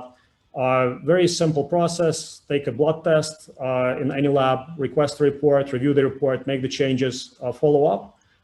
The system also, so I'm going to skip a bunch of slides there, but the system also allows you to generate yourself in the past and shows you which markers do you need to change, even though they are within the reference range. In order for you to look younger to the deep neural net. For example, to achieve the goal of reducing 5 to 10 years in your biological age based on blood by adjusting, glucose, iron, cholesterol, albumin, etc., using either diet or supplements or something that your doctor would prescribe. So I'm not sure. So do I still have a few minutes to discuss psychological age, or that might be skipped? No, sorry, I'm afraid. There would be time for one quick question. So I just want you to take a look at the paper later on, if on your own free time. So we also apply deep neural networks to tracking human psychological changes and subjective age in time, because at the end of the day, the way you feel, so if you feel 30 when you are 50, it's actually a very good marker. So you are yourself a very good sensor. And we can now predict this feature from a bunch of surveys. Unfortunately, you have never been older in your life, so it's very difficult to ask this kind of question. So how old you are, and you usually say that you are younger. But we showed that those features, psychological age, subjective age, are also very predictive of mortality and hazard ratio. And now we can also show you how to change those. So the best way to do this is, of course, to increase your longevity expectations and think that you are not going to die anytime soon. So that's the lesson learned from today. Lots of papers published, and yeah, so here I want to kind of stop. We're trying to create an ecosystem between the clinics and life insurance companies. Clinics are signing up. The biggest clinic that we are collaborating with is Human Longevity. They also invested in Deep Longevity. So Craig Venter's company and led by Wei Wu He. And if you are a Human Longevity client, you can request a core lab test and an age report, a biological age report as well. And since there are multiple physicians who really want to learn how to use those clocks in the clinic and see how they can be applied for clinical trials, we started an aging longevity medicine course for physicians. Currently, it's more than 2,500 people who signed up. More than half of them are doctors. You can take this course if you want just to take it for free. Send me a note. We will send you a code. It's just Udemy requires you to put some number, minimal number for the course to put it on the platform. We're going to make it free soon on a separate platform. So thank you very much, and please register for the agingpharma.org. Last year it was the largest conference on aging, to my knowledge, 2,600 people. 4 days. This year it's going to be at Columbia University, University of Copenhagen. So Morten Scheibe Knudsen is the main chair, and we are sponsoring and co-organizing. So thank you very much, and would love to collaborate. Thank you very much for your commitment and also for your energy at this time of the hour of the night. Yeah, thank you very much. We go directly now to Didier. Yes, hello, everybody. So I will speak about how to accelerate clinical tests and even how to accelerate medical research for longevity, a few legal, scientific, technical, and political aspects. Just can you confirm that you can see me, yeah? And you can see and you can normally also see the screen. Okay, a few facts and scientific aspects that most of you already know, but just a reminder. Today, like every day, about 120,000 people will die of diseases related to old age.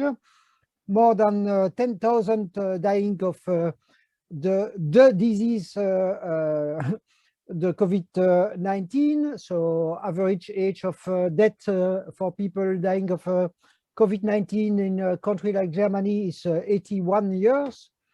The death toll of disease related to old age, it's even in the poorest countries, more than 50%. In the world, 70%. And in rich countries like US, European countries, 90%. We die of cardiovascular diseases, of cancers, of neurodegenerative disease, of course, but also falls are related to old age. Infectious diseases, not only COVID, is related to old age. So we die almost only of old age. Old age is a very, very complicated process. So this is the schema made each year by John Ferber, who is here, I think. Complicated process, many things we know, many things we don't know still, or probably many things that we still don't know. But the good news, you all know about it. Average lifespan is rising, is still rising. Well, during the COVID, we don't know yet, but probably still rising. About 3 months, 2 to 3 months a year, since more than a century now. Okay, this is the good news, but less good news that people too often forget is the maximal lifespan is not going up lastly. So at the beginning of the Roman Empire, in the year 3 of our era, died one woman who died when she was 103 years old. and the oldest person in the oldest woman in the world at the moment is 118 years. So the gain of maximal lifespan was less than 20 years in 2000 years.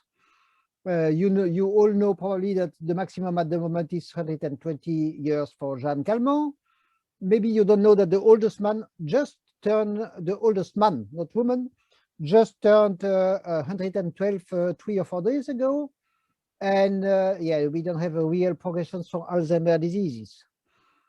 I think, and many of you think, that it's very possible, probably possible to find a treatment against aging within 15 to 30 years, but it will be complicated, expensive. Why? This is the theme of today, specifically of one of the themes of today. Why rats and mice are great? Well, the rats and mice are great because they are small. Rats and mice are great because they are short-living, so interesting to study for a maximal lifespan, and because they have a maximal lifespan. So for humans, like for mice and for rats, the maximum is not going up. The maximal lifespan is not going up, sadly, but also positively, because so we have something to test. Rats and mice are great also because we can use transgenic mice with human genes, because that's something I didn't know just a few weeks ago, because rats and mice have a kind of menopause.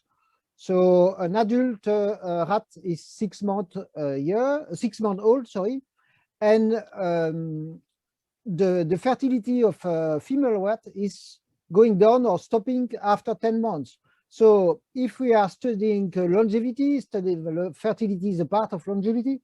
If we are studying fertility with rats, we can use female rats and have very interesting results and information after only a few months.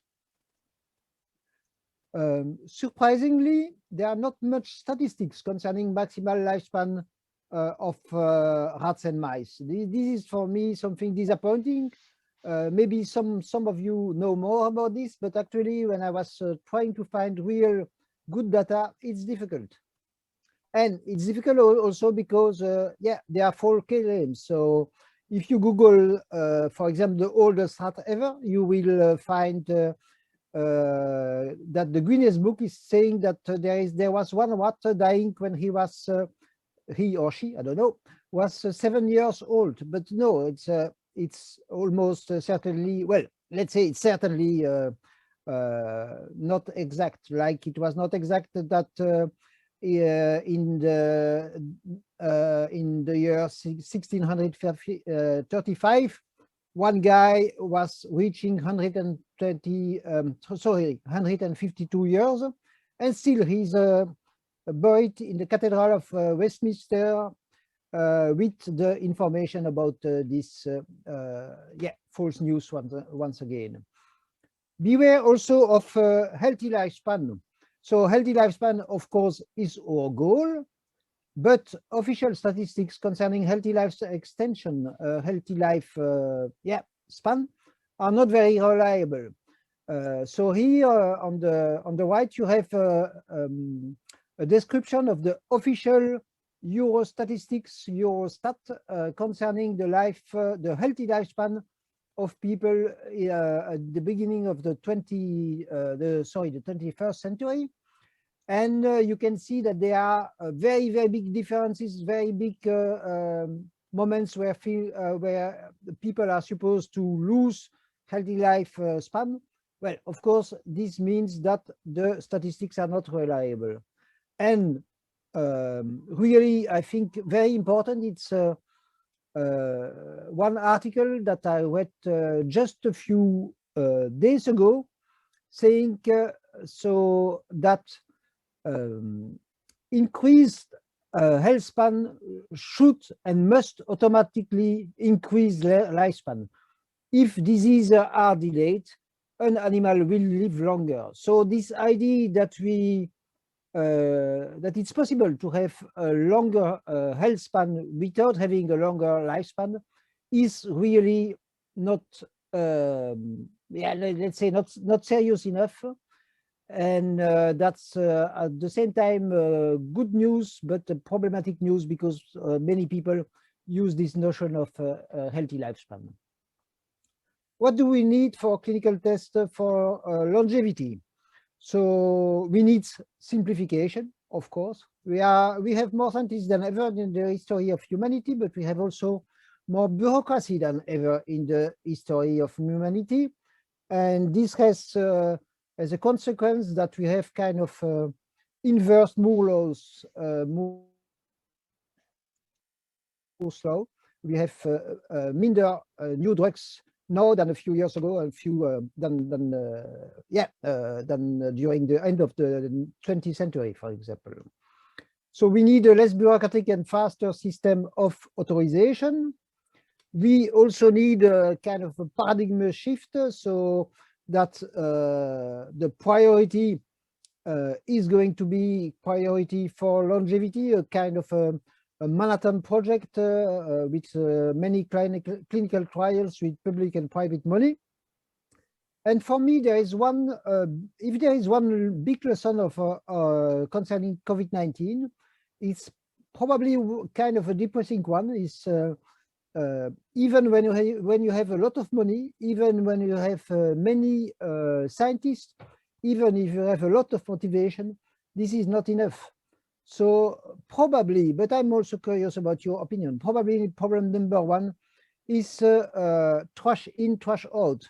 So having much data is not enough. You need good data, and we didn't have it during this crisis. So you know, there is a famous prime minister, British prime minister, who once said there are only three kind of lies, damn lies, and statistics. I don't think this is exact, but I think it is very complicated to have good statistics. So we could use what sometimes called altruist databases, or basis databases that are made by people who are volunteer and without any commercial goal. But the problem is, when you have only volunteers, you have a bias. We could use all databases together and mix them together, but there also, if one of these databases is corrupt, yeah, all databases are actually corrupt, or actually the results will not be reliable. And you have all these problems together when you use hospital databases, big pharma databases, and social security databases, because it's only on a voluntary base, and yeah, you have many biases. So what should we do? We should have more open science. We should curate data. And sometimes we should really begin again from scratch. Yeah, of course, the possible therapies should be available for everybody as soon as possible, and there are ethical questions to be solved. Clinical tests for humans, what's happening at the moment in real tests? Not much. So there is Parrish, there are a few people, but not so much. And yeah, the speech of Near Barzilai was great, but the TAME test is still not, TAME experiment is still not started. The ICD classification is going better concerning the diseases related to old age, but not enough. And maybe we should have, that was one of the ideas, that was an idea made by Alexander Stolzing, international committees to create standards in aging intervention in testing and biomarkers. We need double-blind experiments. We need volunteers, old volunteers, well informed enough, in good health, interested for themselves and for the community. Of course, we need to test good products or therapies. I don't have time to go at all in the details. We need good biomarkers and public results.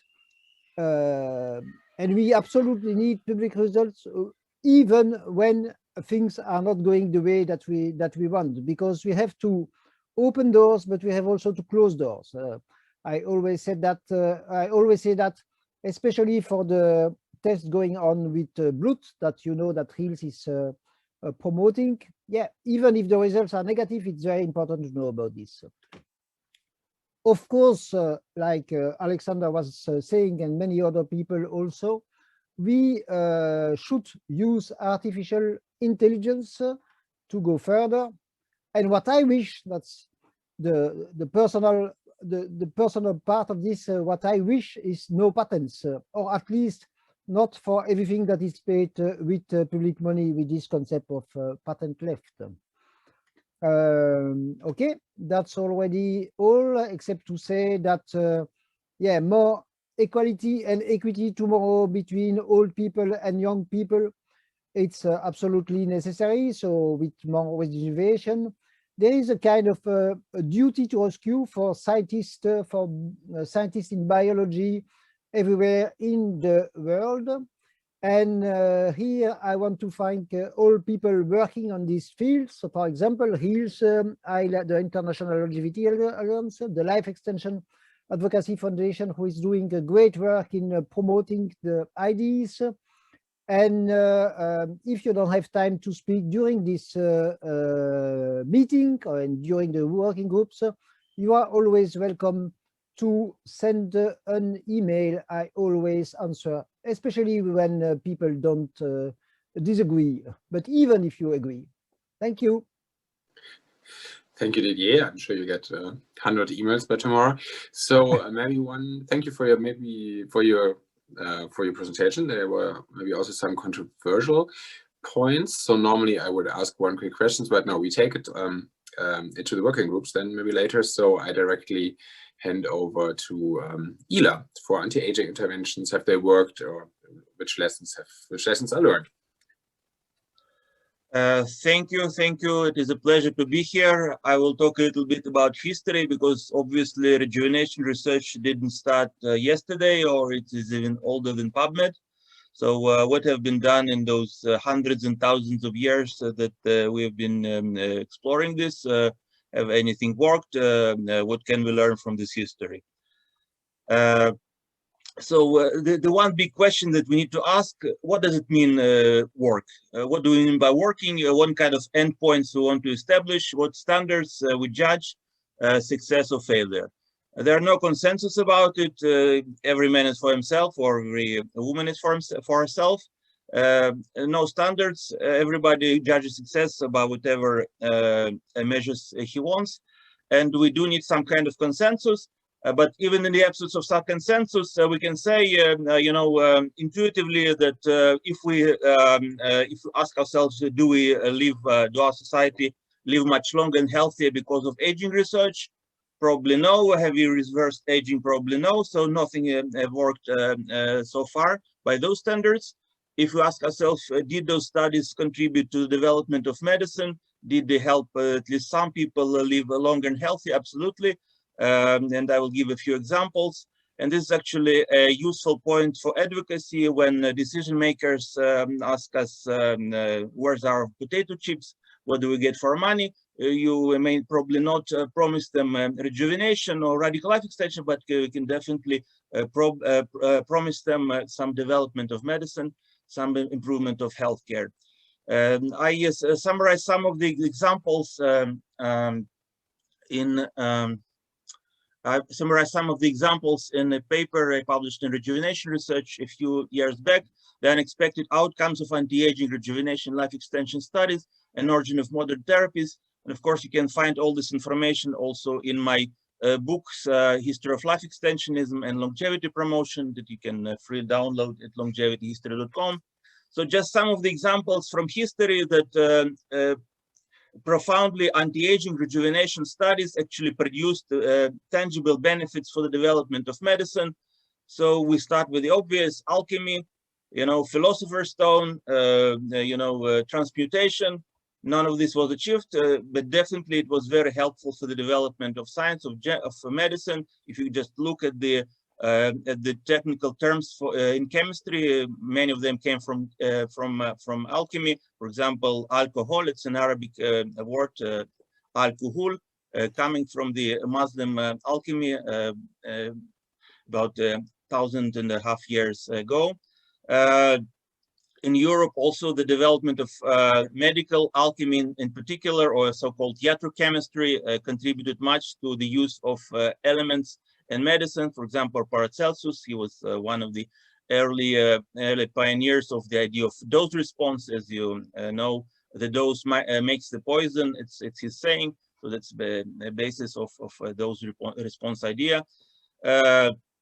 Metchnikoff, the actual founder of the gerontology field, he coined the term gerontology back in 1903, also explicitly did rejuvenation research, wanting to intervene into aging, extend healthy life to 150.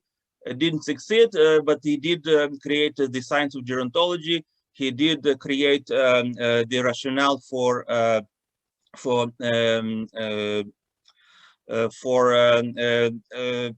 detoxifying intestines by acidified milk product, the so-called probiotic diets. We can argue now, does it work or not, and in which people it works, but it's still one of the actual tangible outcomes from this research. Charles Edouard Brown-Séquard, a French rejuvenator from the end of the 19th century, also injected himself with dog and guinea pig testicle extracts, and reported some rejuvenation effects. He died 5 years later. Didn't succeed, not in rejuvenation, but he did found the science of hormone replacement therapy. He was probably one of the first users of therapeutic endocrinology. And later this tradition continued by some other rejuvenators, such as Eugen Steinach, who was also one of the pioneers of sex hormone research. Thanks to him, we know a lot what sex hormones actually do. He was also contributed to the sex change operations. So once again, all this was born from rejuvenation research. Another example is Serge Voronov. It is, fashionable, to despise Voronov, what kind of experiments he did, monkey gland affair, what kind of idea to transplant the slices of monkey testicles, actually ape testicles, to humans. But actually it was also one of the earliest examples of xenotransplantation. So we should be actually thankful to him as one of the pioneers of this scientific direction. And yet another example is Alexis Carrel. Also, many people dislike him for his political views, but at least in science, he was definitely a pioneer, especially in cell culture research. Also a developer of probably one of the first working perfusion apparatuses. There were several talks today about the rejuvenation effect of plasma. Actually, he did these experiments exactly 100 years ago. In 1921, he published his results about the rejuvenation effects of young versus old blood serum. That's blood plasma without fibrinogens.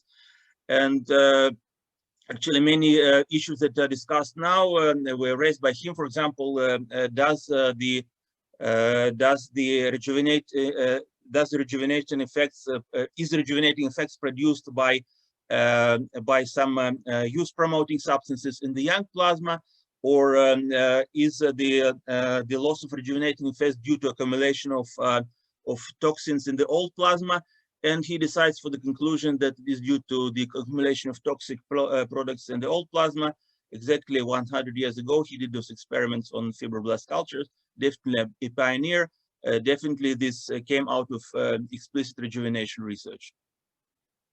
Another example that probably not many people know because they didn't read my books is Auguste Lumière. Brothers Lumière, Auguste and Louis Lumière, who are credited for the invention of cinematography, but not many people know that after that, Auguste Lumière dedicated the last 50 years of his life to medical research, in particular rejuvenation research, and actually developed quite a few interesting approaches. For example, approaches to colloid stabilization, basically used emulsifiers to stabilize blood colloids, also to break down some of the colloids in the blood, the so-called colloideclasia, that what we now call breaking down the protein aggregates and things like that. Also used such things as granulotherapy, ontrotherapy, basically using small carbon particles, also for rejuvenation, that could be seen as a foreshadowing of some of the nanomedicine applications we're now trying. Once again, born of rejuvenation research. Another interesting figure. Now we go to Russia. Quite a few pioneers were from there. One of the first examples of successful cryopreservation was done by Porfiry Bakhmetyev at the end of the 19th century, a Russian physicist that worked in Bulgaria. He actually succeeded to freeze and thaw bats, and it could be seen as one of the foreshadowing of cryopreservation, of cryobiology in general. And the purpose of his research was explicit to, as he said in one of his articles, to leave a recipe to live to the 21st century with the explicit aim of life extension. Did he succeed? No, but he did contribute a lot to science. Another example is blood transfusion for rejuvenation by Alexander Bogdanov. Once again, transfusing blood plasma is definitely not a new idea. He did this exactly 100 years ago. Also built probably the first, not probably the first institute for blood transfusion in Moscow in 1926, specifically for the purpose of rejuvenation. Also did some foreshadowing of cybernetics with his general organizational science. Very interesting figure. He himself died from a blood transfusion, from a self-experiment, because of apparently some mismatch in blood types. By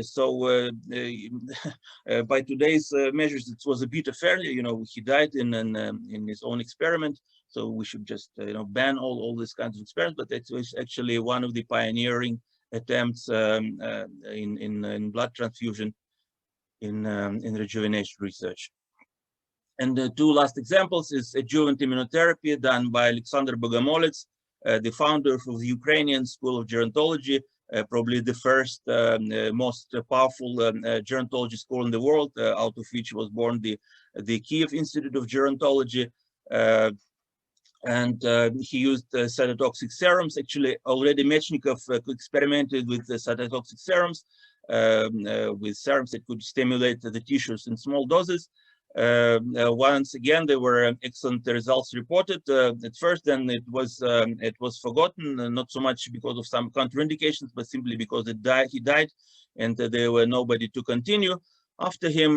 But at least he was one of the pioneers of systemic immunotherapy or adjuvant immunotherapy. And the last example, Paul Nihans, also the people like to call him a charlatan, but if you look at history, this was probably of the first recorded examples of cell therapy. He started these experiments in the 1930s. Also, cell therapy is not something new, almost 100 years it is done.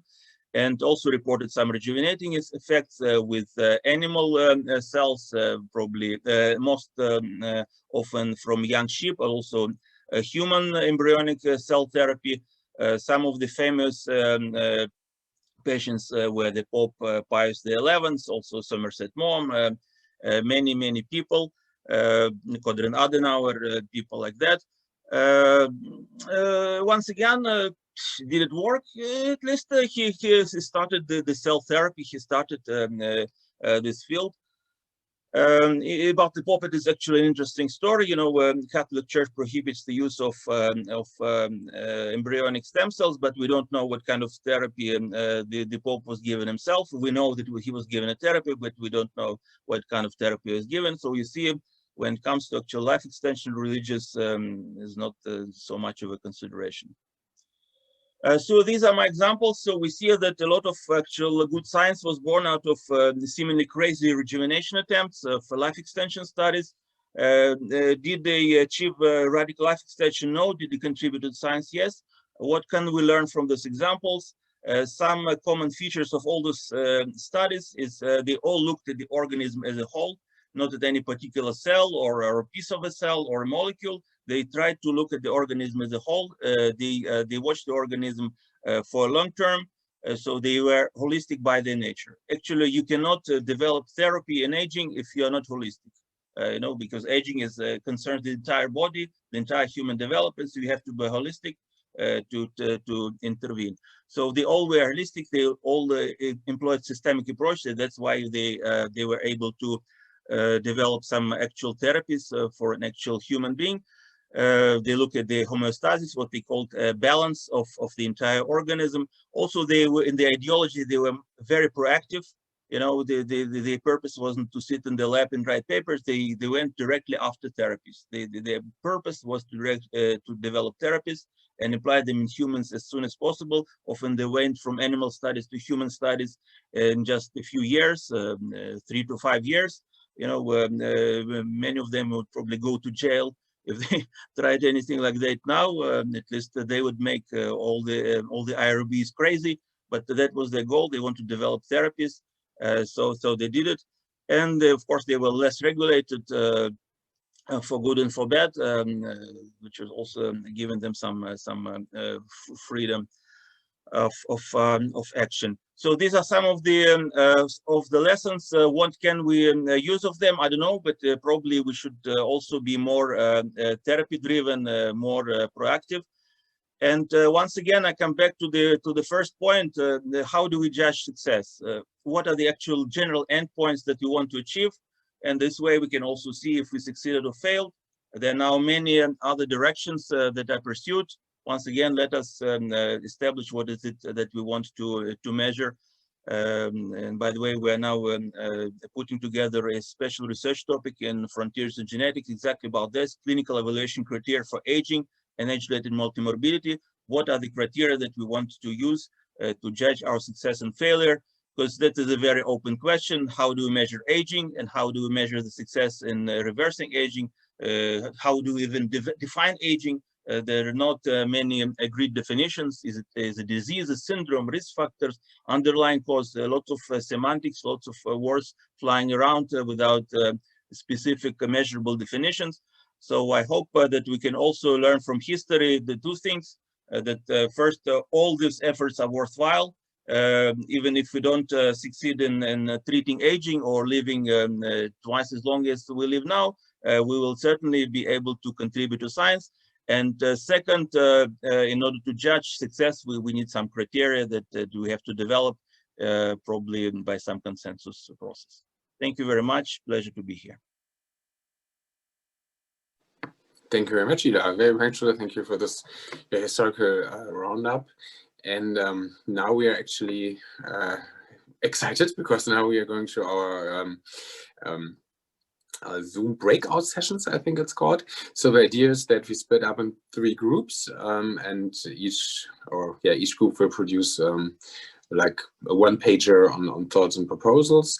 So we have group 1, which is the Reds with Mike and Marion. We have group 2, human tests with Aubrey. Don't all go to group 2, let me say. And we have political aspects with Didier and me. We will put on now on how you can choose the groups. If you have technical problems, please write it in the chat and we will try to help you. If you don't choose yourself, it's like always in life, someone will choose for you. So please, in the next few minutes, choose your group, and then we will start in these groups in about 10 minutes. But please choose your group now, so